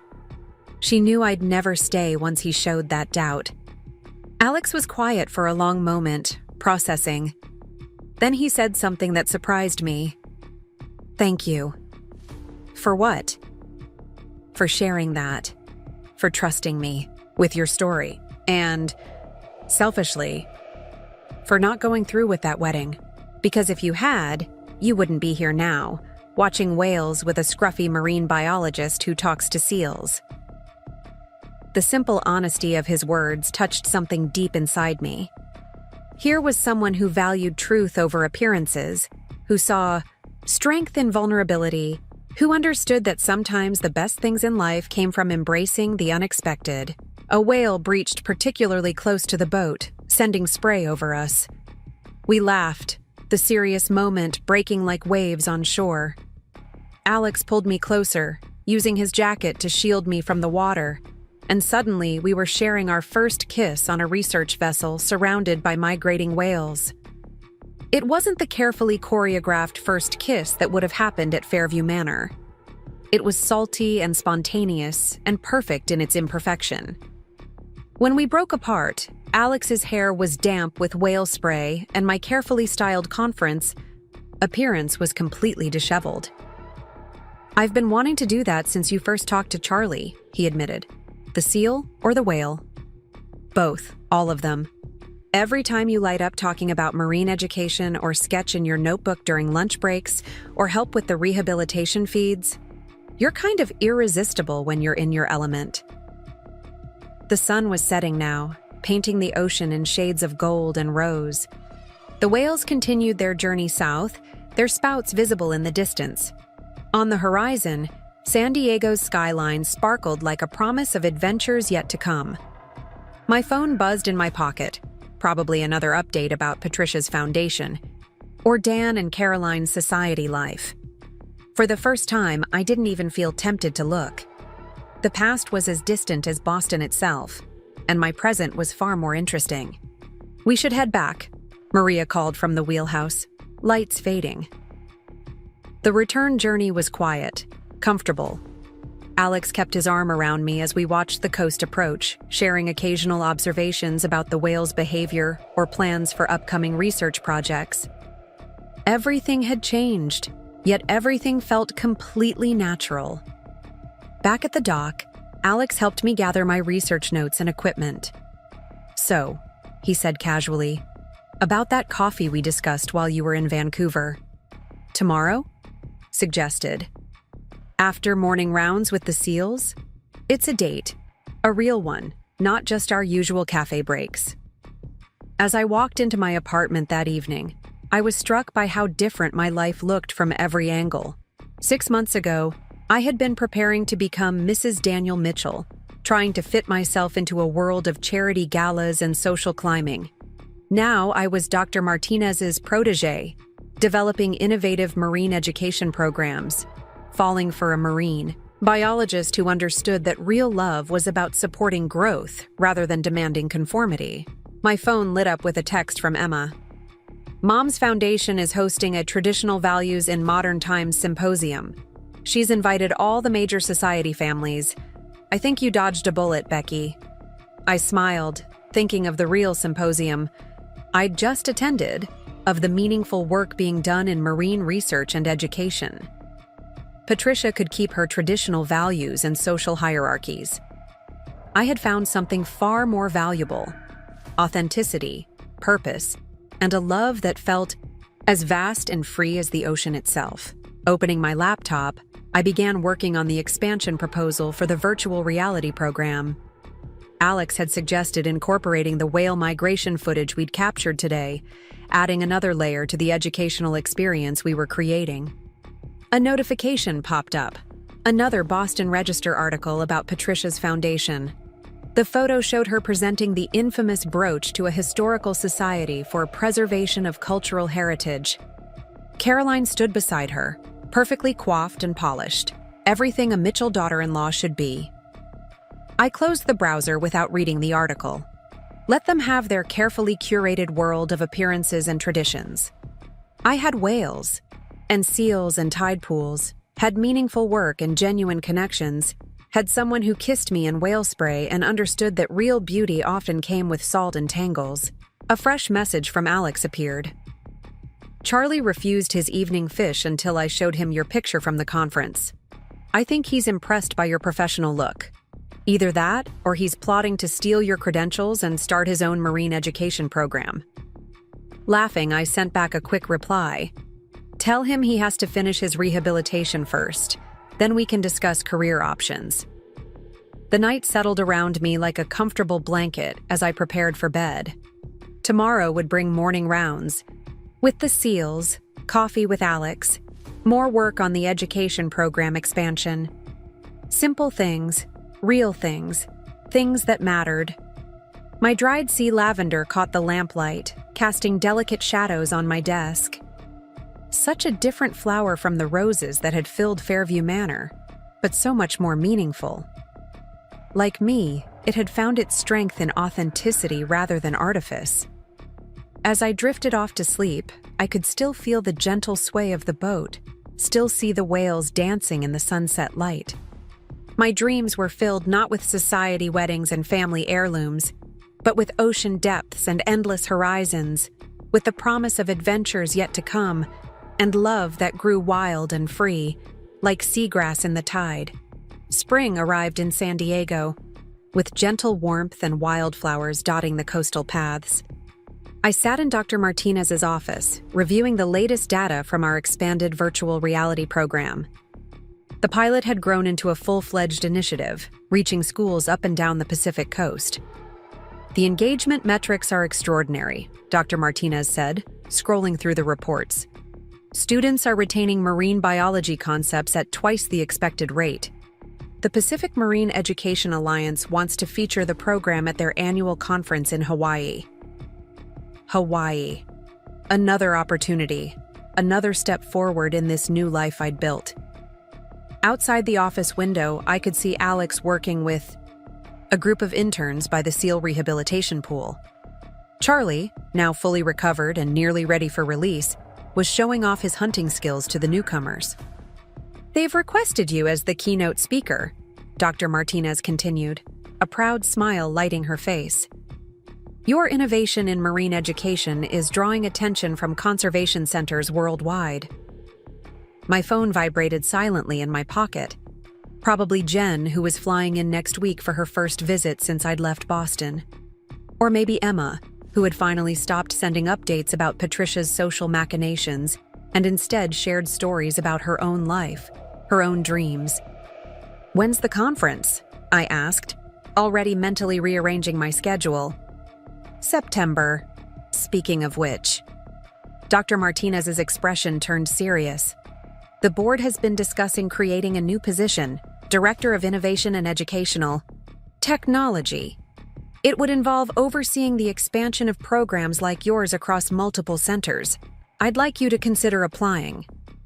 The opportunity took my breath away.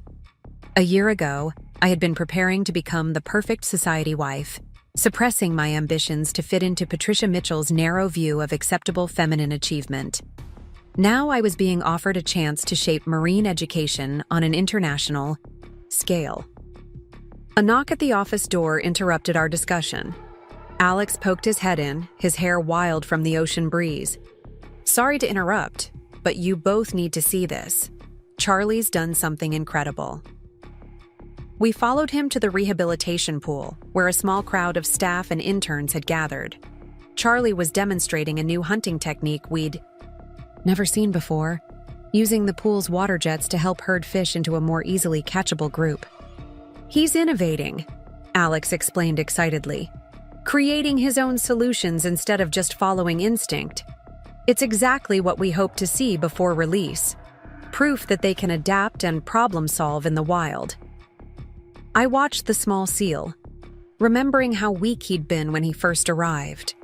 Like me, he had faced challenges that seemed insurmountable. Like me, he had found strength not in following predetermined patterns, but in discovering his own way forward. "The release is scheduled for next week," Alex said softly. "Just before your friend Jen arrives. Think you're ready to say goodbye?" The question carried weight beyond Charlie's imminent departure. In the month since our first kiss on the research vessel, Alex and I had grown closer, our relationship deepening like tide pools at high water. We spent our free time exploring hidden beaches, documenting marine life, building something real and unforced. "It's not goodbye," I said, watching Charlie play. "It's letting him move forward, trusting that he's ready for his next adventure." Alex's hand found mine, squeezing gently. He understood, as he always did, the layers in my words. We had both learned that love wasn't about possession or control, but about supporting growth and celebrating independence. Later that evening, as we walked along the beach collecting shells for my windowsill collection, Alex brought up Dr. Martinez's offer. "The director position, it's perfect for you. You could implement your vision on a much larger scale." "It would mean more travel," I said carefully.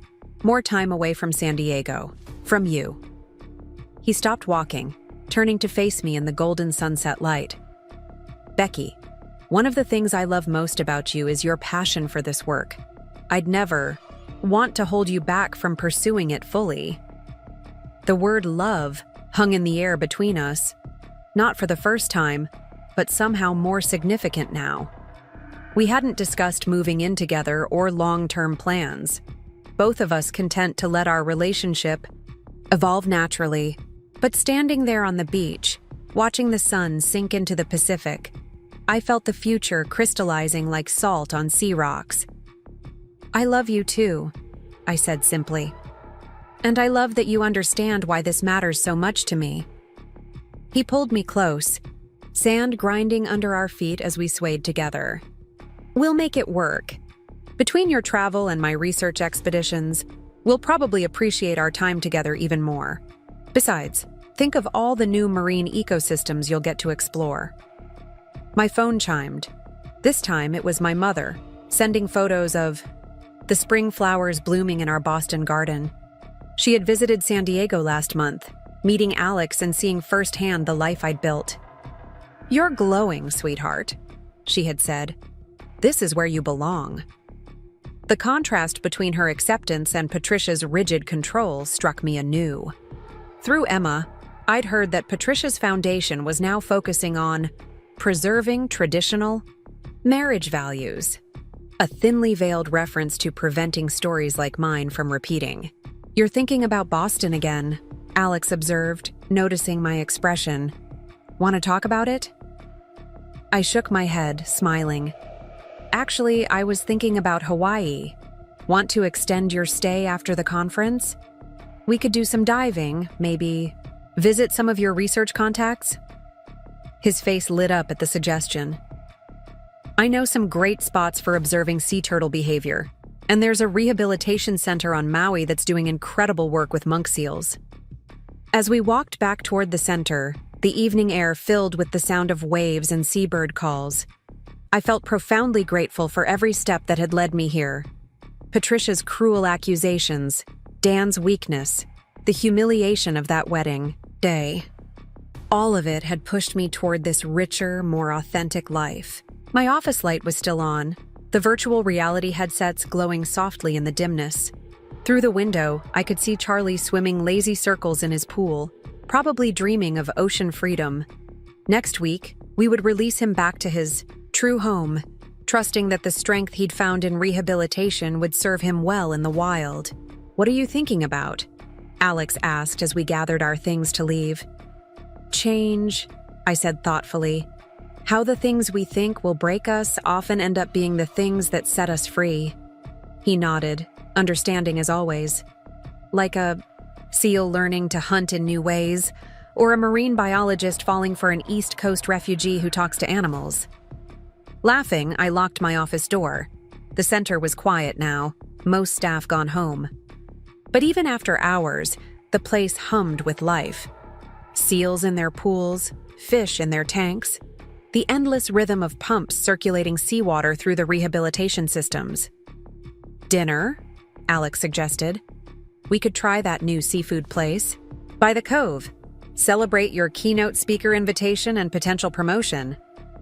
The restaurant was small and unpretentious. Nothing like the formal Boston establishments where I'd once dined with the Mitchells. Our table overlooked the water, where the last colors of sunset painted the waves in purple and gold. Over grilled, fish and local wine, we talked about the future, the Hawaii conference, the director position, Charlie's upcoming release. Alex shared his ideas for expanding the center's research programs, his eyes lighting up as he described potential projects. "You know," he said suddenly, "I've been thinking about something. My lease is up next month, and that cottage by the tide pools is available for rent. The one with the perfect view for whale watching." My heart skipped. The blue one with the wraparound porch. "Too soon?" he asked, looking uncharacteristically uncertain. "I know we said we'd let things develop naturally." I reached across the table, taking his hand. "It's perfect timing, natural as the tides." Later that night, standing on my apartment balcony, I opened Emma's latest message. Instead of Society News or Patricia's latest schemes, she had sent photos of herself volunteering at a local marine animal rescue. "You inspired me," she wrote, "to stop living by Mom's rules and start finding my own path." The night air carried the scent of salt and possibilities. Below, the Pacific stretched endless and dark, holding mysteries yet to be explored. Next week, we would release Charlie back to those waters, celebrating his return to freedom. Next month, Alex and I would begin our own new chapter in the cottage by the tide pools. My phone showed one final notification, a message from Dr. Martinez about the director position. "The board meets Tuesday to review applications. Your vision for the future of marine education is exactly what we need. Time to dive deeper." Smiling, I began drafting my application. The past year had taught me that the most beautiful things in life often came not from following predetermined paths, but from having the courage to swim into unknown waters. Like Charlie learning to hunt in innovative ways, like Alex pursuing his passion for marine research, I had found my strength in authenticity rather than conformity. The brooch that had caused so much drama now sat in a historical society display case, probably gathering dust despite Patricia's careful polishing of both it and her reputation. But I had found something far more precious: purpose, love, and the freedom to be fully myself. Tomorrow would bring more adventures, more challenges, more opportunities for growth. But tonight, I was content to stand under the stars, listening to the waves and dreaming of all the possibilities yet to come. The future stretched before me like the Pacific at dawn, full of promise and unknown wonders, waiting to be explored one dive at a time. The morning of Charlie's release dawned clear and bright, the kind of perfect San Diego day that still felt miraculous to my East Coast sensibilities. A small crowd had gathered at the release point. Staff from the Marine Conservation Center, local media covering the rehabilitation success story, and Jen, who had flown in early specifically to witness this moment. "I can't believe this is the same seal you told me about when you first arrived," Jen whispered as we watched the team prepare the transport carrier. "He looks so strong now." She was right. Charlie had transformed from the struggling pup we'd rescued into a confident young seal, ready to return to his true home. Alex supervised the final preparations, his experienced hands gentle as he guided Charlie into the carrier. "Ready to say see you later?" he asked me softly. We never said goodbye to our rehabilitated animals. It felt too final, too much, like an ending rather than a new beginning. The release site was a protected cove where other harbor seals often gathered. As the team carefully positioned the carrier near the water's edge, I thought about all the parallel journeys that had led to this moment. Charlie's recovery, my own transformation, even Jen's growing interest in marine conservation sparked by her visits to the center. "Whenever you're ready," Dr. Martinez called. She had come to support the release, understanding its significance beyond just another rehabilitation success. Alex opened the carrier door. For a moment, Charlie hesitated, looking back at us as if memorizing our faces. Then, with a graceful movement that brought tears to my eyes, he slid into the waves and disappeared beneath the surface. "Look!" Someone pointed to the deeper water where Charlie had surfaced, already joining a group of wild seals. He seemed to dance in the water, showing off his restored strength and agility. "That's our boy," Alex said proudly, his arm slipping around my waist. "Leading with confidence, just like someone else I know." The gathered crowd began to disperse as Charlie and his new companion swam further out, but I lingered at the shore, with Jen, Alex, and Dr. Martinez. The morning sun created diamonds on the water's surface, nature's own celebration of this moment of freedom. "Speaking of leading with confidence," Dr. Martinez said, "the board reviewed your application for the director position. They're meeting tomorrow to make the final decision, but I wanted you to know, you're the top candidate." Jen squealed, with excitement, hugging me tightly. "Of course she is! Do you know what this girl has accomplished in just 1 year? The virtual reality program alone." A splash from the cove interrupted her, Charlie making one final pass close to shore before heading out to deeper waters. It felt like a sign, a reminder that the best journeys always involved both leaving and becoming. Later that evening, Jen and I sat on the balcony of my apartment, sharing wine and catching up. The sunset painted the sky in shades of pink and gold, a daily spectacle I still hadn't tired of witnessing. "You know what I just realized?" Jen said, refilling our glasses. "Today marks exactly 1 year since everything changed." I hadn't been keeping track of the date, deliberately avoiding thoughts of anniversaries and what might have beens. But now that Jen mentioned it, I felt the significance of the timing. 1 year since Patricia's accusations had shattered my planned future and unknowingly set me free. "It feels like a lifetime ago," I admitted. That girl who was so desperate to fit into Patricia's world, to be the perfect society bride. I barely recognize her now. "Good," Jen said firmly, "because that world was suffocating you, Becky.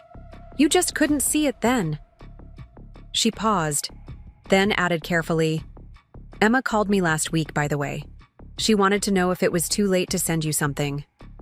My heart skipped. Emma and I still exchanged occasional messages, but they had become increasingly sparse as our lives diverged. "Send me what?" "A letter from Dan." The name no longer caused pain, but it did stir a complex mix of emotions. Pity, mostly, and a faint gratitude for his role in pushing me toward a better life. What did she say about it? Just that he wrote it months ago, but never had the courage to send it. Apparently, he and Caroline are having problems. Something about her being too willing to play by Patricia's rules. I couldn't help but laugh at the irony. Let me guess. Patricia's running their lives just like she always wanted. Pretty much. Emma says Caroline's redecorated their entire house according to Patricia's taste, joins all the right committees, wears that brooch to every society function. Jen shook her head. She said Dan seems miserable, but he won't stand up to either of them. The thought of Dan trapped in the very life he'd chosen, too weak to break free even now, made me appreciate my own escape even more. Tell Emma not to send the letter. Whatever Dan wants to say, it's too late and doesn't matter anymore. Jen studied me over her wine glass. You really mean that, don't you? There's not even a tiny part of you that wonders what he wrote? Not even a tiny part, I confirmed.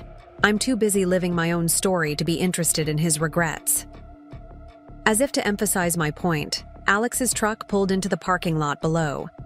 He had stayed late at the center, monitoring the cove where Charlie had been released, making sure our freed friend was truly adapting to his return to the wild. "Speaking of your story," Jen smirked, "when are you going to tell me more about this cottage by the tide pools?" The cottage had been our secret, Alex's and mine, as we planned, our next step together. But Jen was my oldest friend, the one who had stood by me through everything.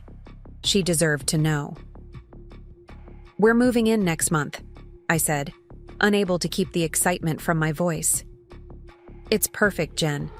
There's a wraparound porch where we can watch the whale migrations and a little cove for night diving and you're completely, absolutely happy," she finished for me. "I can see it in your face, hear it in your voice. This is where you were meant to be." Alex joined us on the balcony, bringing the scent of salt water and fresh air with him. "Charlie's doing great," he reported, already teaching the local seals some of his innovative hunting techniques. "Once a leader, always a leader." "Just like his favorite human," Jen teased, echoing Alex's earlier words. Who, by the way, still hasn't told me about this Hawaii conference she's keynoting. The evening flowed easily, filled with laughter and plans for the future. Jen shared stories about her own recent promotion, about the marine conservation, volunteer work she'd been inspired to start in Boston. Alex talked about his research projects and his ideas for expanding the rehabilitation program. As night fell and the stars emerged, I thought about the letter Emma had mentioned. A year ago, I might have been desperate to read Dan's words, to hear his explanations or apologies. Now they seemed as irrelevant as Patricia's Society page appearances or Caroline's careful adherence to traditional values. My phone lit up with a message from Dr. Martinez. "Board meeting tomorrow at 9. Wear something suitable for a director's first day." The implied confirmation of my promotion sent a thrill through me. Another step forward, another opportunity to create something meaningful. The virtual reality program was just the beginning. I had so many ideas for innovative marine education initiatives. "Earth to Becky," Jen waved her hand in front of my face. "You're doing that thing where you get lost in future plans again." "Sorry," I laughed, just thinking about all the possibilities ahead. "Speaking of possibilities," Alex said, reaching for something in his pocket. "I picked up the keys to the cottage today. Want to go see it in the moonlight?" The three of us drove along the coast, windows down to catch the night air. The cottage appeared like a dream in the darkness, its weathered blue paint silvered by moonlight. Waves crashed against the rocks below the wraparound porch, nature's own welcome song. Inside, our footsteps echoed on the hardwood floors. The space was empty, but full of potential, like a blank canvas waiting for our story to unfold. Through the windows, I could see the cove where we often went night diving, where we had first seen the bioluminescence that seemed to mirror the stars above.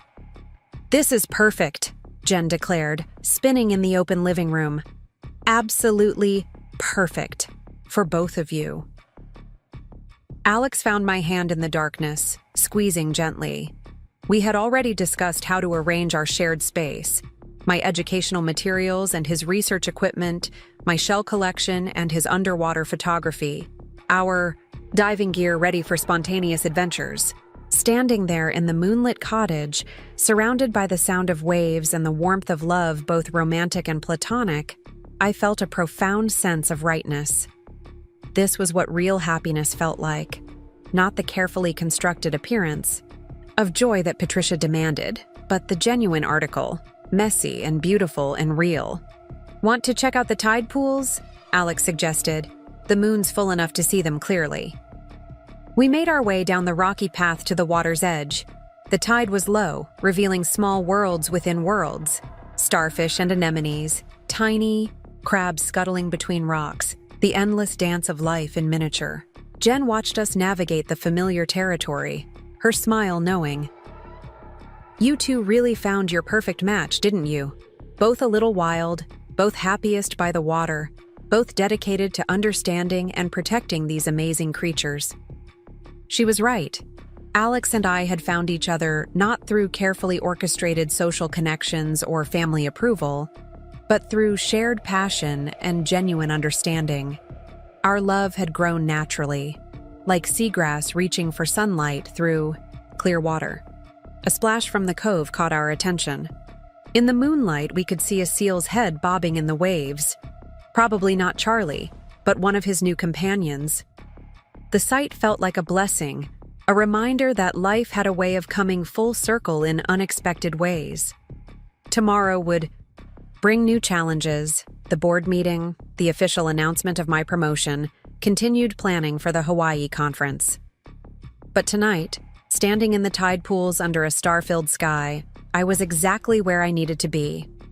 The light from the cottage above us cast a warm glow on the water, like a beacon calling us home. Soon, this place would be filled with our shared life, our dreams, our future. But for now, we were content to stand at the edge of the ocean, listening to its ancient songs and knowing that sometimes the best things in life came not from following society's rules, but from having the courage to write your own story. The Hawaiian sun cast golden light across the conference hall as I concluded my keynote speech.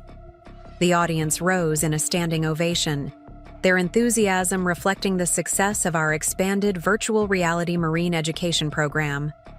In the Baichiwa front row, Alex beamed with pride, while Dr. Martinez wiped away what looked suspiciously like tears. My first 6 months as Director of Innovation and Educational Technology had exceeded all expectations. The program had spread to marine conservation centers across 3 continents, reaching children who might never have seen the ocean otherwise. Each virtual dive, each simulated encounter with marine life, sparked new passion for ocean conservation. After the presentations, Alex and I escaped to a secluded beach on Maui's North Shore. The September heat was tempered by trade winds, and the clear waters revealed countless tropical fish darting among the coral reefs. We had extended our stay for a week of diving and exploration, a perfect blend of work and pleasure. "I have something to show you," Alex said, pulling out his waterproof camera.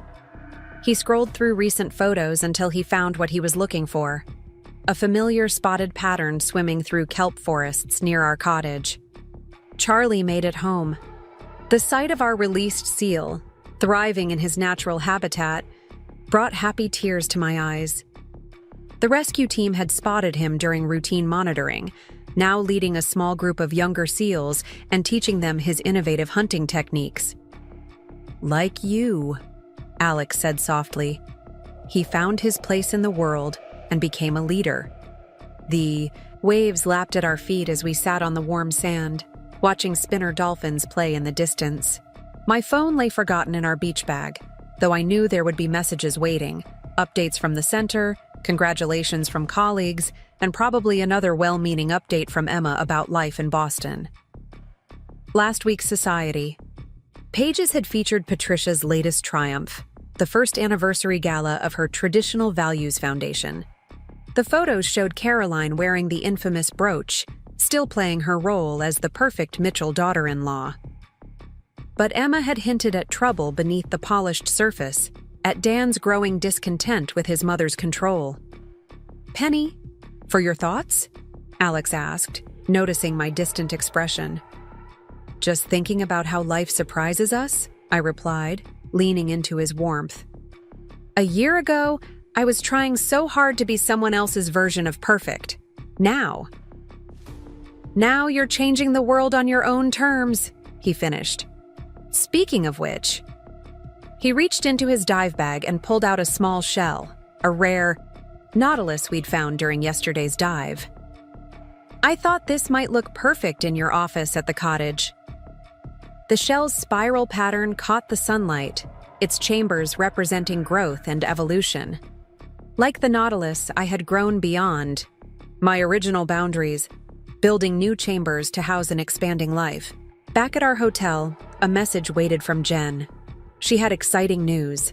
Inspired by our virtual reality program, she'd started a marine education initiative in Boston's underserved communities. The kids were discovering ocean wonders through our technology, and some had even started a conservation club. "Your influence is spreading," Alex observed as I shared Jen's news, creating ripples that reach far beyond San Diego. The Hawaiian evening wrapped around us like silk as we walked along the beach to a local restaurant.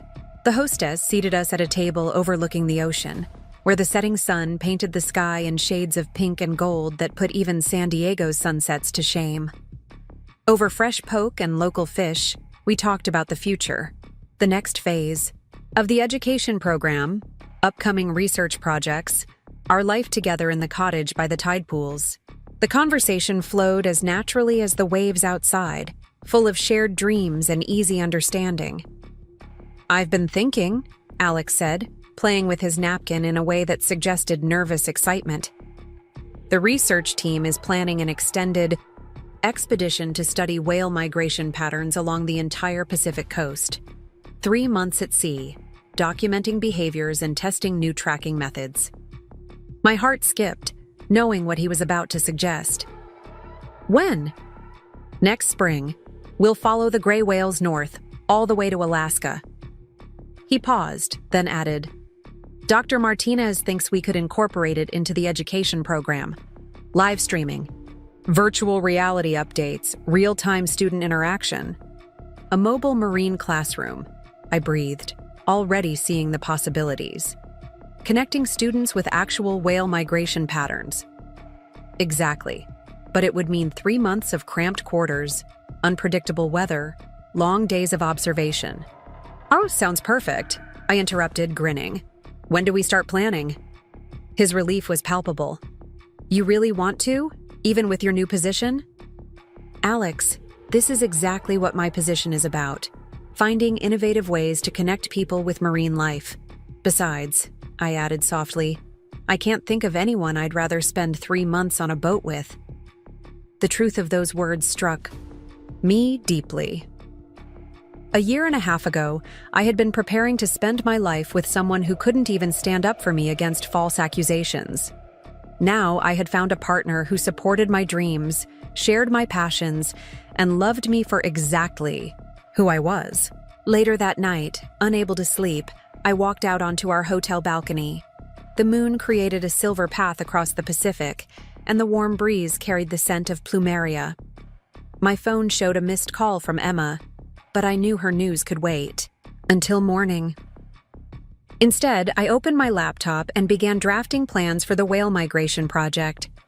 The possibilities were endless. Students tracking our progress on interactive maps, virtual reality updates from different locations, live feeds of whale behaviors they'd only read about in textbooks. Alex joined me on the balcony, wrapping a light blanket around both our shoulders. "Not tired?" "Too excited," I admitted. Thinking about all the ways we could make this expedition interactive for students. Maybe even set up satellite links with schools at each major stop. He laughed softly, pulling me closer. "This is why I love you, you know. Your mind never stops creating, growing, finding new ways to share your passion." The word love still gave me butterflies, even after months together. This wasn't the carefully scripted romance I'd once thought I wanted, but something deeper and truer. A partnership built on shared purpose and mutual understanding. A shooting star streaked across the Hawaiian sky, and I made a silent wish. Not for success or validation or anyone's approval, but for the courage to keep growing, to keep pushing boundaries, to keep choosing authenticity over expectation. My phone lit up again, this time with a message from Dr. Martinez. The board had approved funding for the whale migration project, impressed by the potential educational impact. We could start planning immediately. "Good news?" Alex asked, noting my smile. "The best kind. We're officially going whale watching for 3 months." He pulled me into a dance under the stars, our bare feet moving to music only we could hear. Below our balcony, the Pacific stretched endless and dark, holding mysteries yet to be explored. But unlike the uncertainties that had haunted my past, these were mysteries I looked forward to discovering. The Nautilus shell sat on our balcony, table, its spiral pattern, a reminder of life's continuous growth. Like Charlie finding his way in the wild, like the whales following ancient migration routes, I had found my path by trusting my instincts and swimming into unknown waters. Tomorrow we would return to the conference, sharing our vision for marine education with colleagues from around the world. Next week, we'd be back in our cottage by the tide pools, planning the expedition and creating new ways to share ocean wonders with eager students. But tonight, dancing under Hawaiian stars with the man who loved me for my passion rather than my conformity, I was exactly where I needed to be. The past with its accusations and betrayals felt as distant as Boston itself, replaced by a future full of possibility and purpose. 2 years passed like waves washing against our cottage shore. The morning sun streamed through the windows, illuminating the collection of shells and photographs that told the story of our shared life. Outside, the Pacific stretched endlessly toward the horizon, where our research vessel awaited another day of exploration. The whale migration expedition had evolved into a permanent program, connecting students worldwide with marine life through our virtual reality platform. Today would mark our 100th live streaming session, reaching classrooms from Boston to Bangladesh with real-time ocean discoveries. I stood at the kitchen counter, reviewing the latest educational impact reports while Alex prepared our morning coffee. The familiar scent of salt air mingled with breakfast aromas as we moved through our daily routine. Our cottage had become everything we'd dreamed, a perfect blend of home and research station, with underwater photography drying on the porch rails and scientific journals sharing shelf space with my growing shell collection. A notification popped up on my tablet. Emma had sent another message. Unlike her updates from the early days, this one carried news of her own adventures. She'd finally broken free from Patricia's influence, moving to Australia to work with marine conservation efforts there. Her attached photos showed her tagging sea turtles, her smile radiant with newfound purpose. "Speaking of conservation," Alex said, pointing through the window, "look who's visiting." A familiar spotted pattern moved through the waves. Charlie, now a regular visitor to our cove. He'd become something of a local celebrity, leading his own pod and occasionally bringing new pups close to shore, as if showing them the place where his journey to freedom had begun. My phone chimed with another message, this one from Jen. Her marine education program in Boston had expanded to multiple cities, using our virtual reality technology to bring ocean awareness to urban communities. She'd even collaborated with the New England Aquarium, creating programs that reached far beyond traditional exhibits. "Ready for today's stream?" Alex asked, handing me a steaming mug decorated with whale flukes, a gift from one of our student groups. The kids from Singapore are especially excited about the dolphin behaviors we recorded yesterday. Before I could answer, an unexpected name appeared on my phone screen, Dan Mitchell. After 2 years of silence, seeing his name felt like a message from another lifetime. With steady hands, I opened the email. "Dear Rebecca," it began, "I saw your latest TED Talk about revolutionizing marine education. You looked so happy, so fulfilled. I wanted you to know that watching you succeed has helped me find my own courage. Caroline and I are divorcing. Mother's control over our lives finally became too much. Emma tells me you've found joy in California. I'm glad. You deserved so much better than what I offered." I showed the message to Alex, who read it thoughtfully. "Are you going to respond?" Looking out at the ocean where Charlie played in the morning light, I felt only peace. "No," I said simply. "His journey is his own now, just like mine was." The rest of Dan's email revealed that Patricia's carefully constructed world had begun to crumble. The society pages now whispered about her foundation's declining influence, about Caroline's departure from the social scene, about the brooch being quietly donated to a museum where it would gather dust among other relics of outdated traditions. But those whispers held no power over me anymore. My world had expanded far beyond Boston society's narrow confines, reaching across oceans to touch lives and inspire change. The virtual reality program had grown into a global initiative, connecting children with marine life in ways that transcended physical and cultural boundaries. Dr. Martinez called, Alex mentioned, gathering our gear for the day's expedition. The International Marine Education Summit wants you to lead the keynote panel next month. Something about innovative approaches to ocean conservation awareness. I smiled, remembering how far we'd come from those first tentative virtual reality demos. Now, our program had partners on every continent, creating a network of ocean advocates and future marine scientists. The sound of a boat horn reminded us it was time to head out. Today's live stream would feature a pod of blue whales we'd been tracking, their massive forms gliding through waters that our virtual reality cameras would share with eager students worldwide. As we walked down to the dock, hand in hand, I spotted something unusual in the tide pools. A rare nudibranch, its colors brilliant in the morning sun. Alex was already reaching for his camera, both of us slipping naturally into our roles as scientists and educators. Perfect timing, he said, setting up the shot. We can include this in today's stream. The kids love discovering new species with us.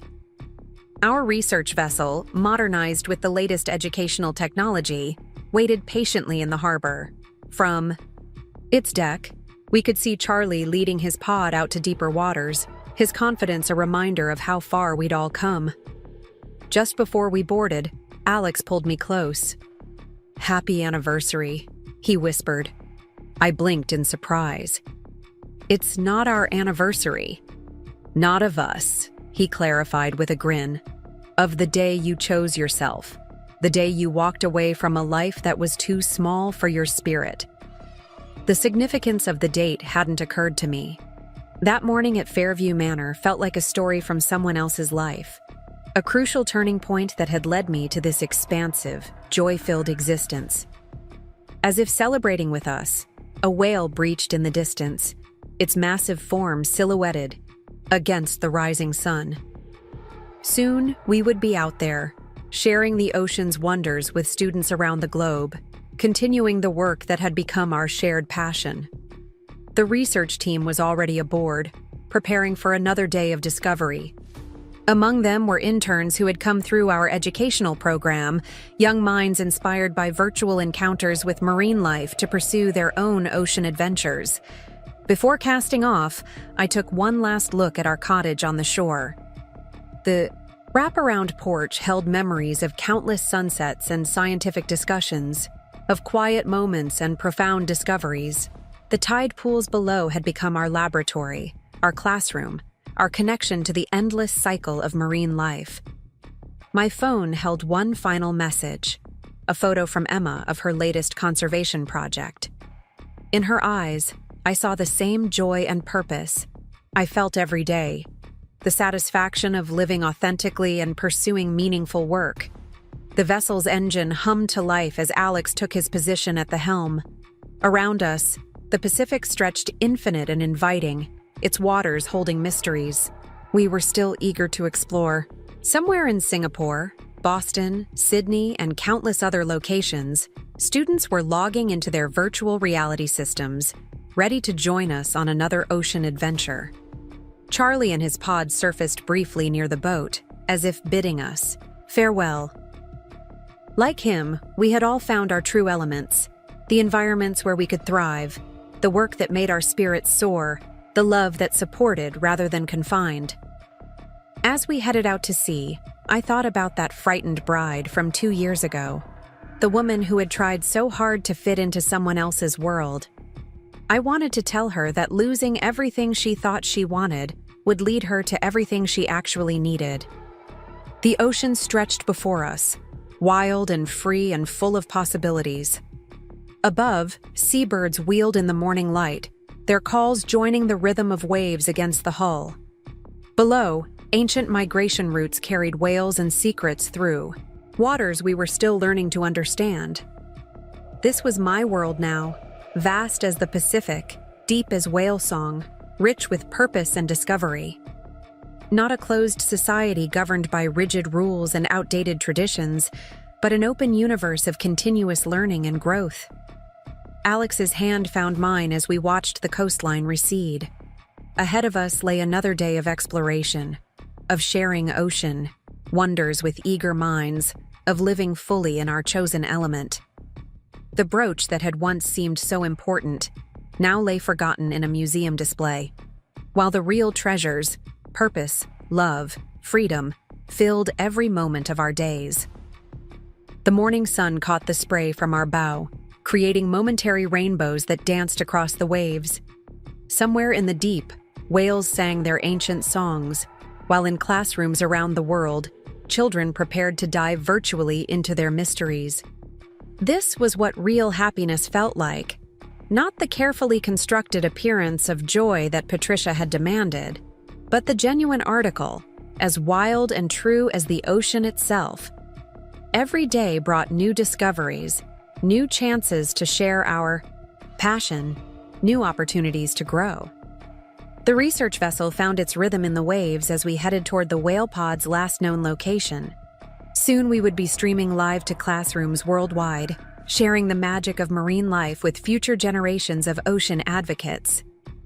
Looking back one last time, I could just make out Charlie playing in our wake, the sun catching his spotted pattern as he leaped through the waves. Like all of us, he had found his way to freedom, to purpose, to joy.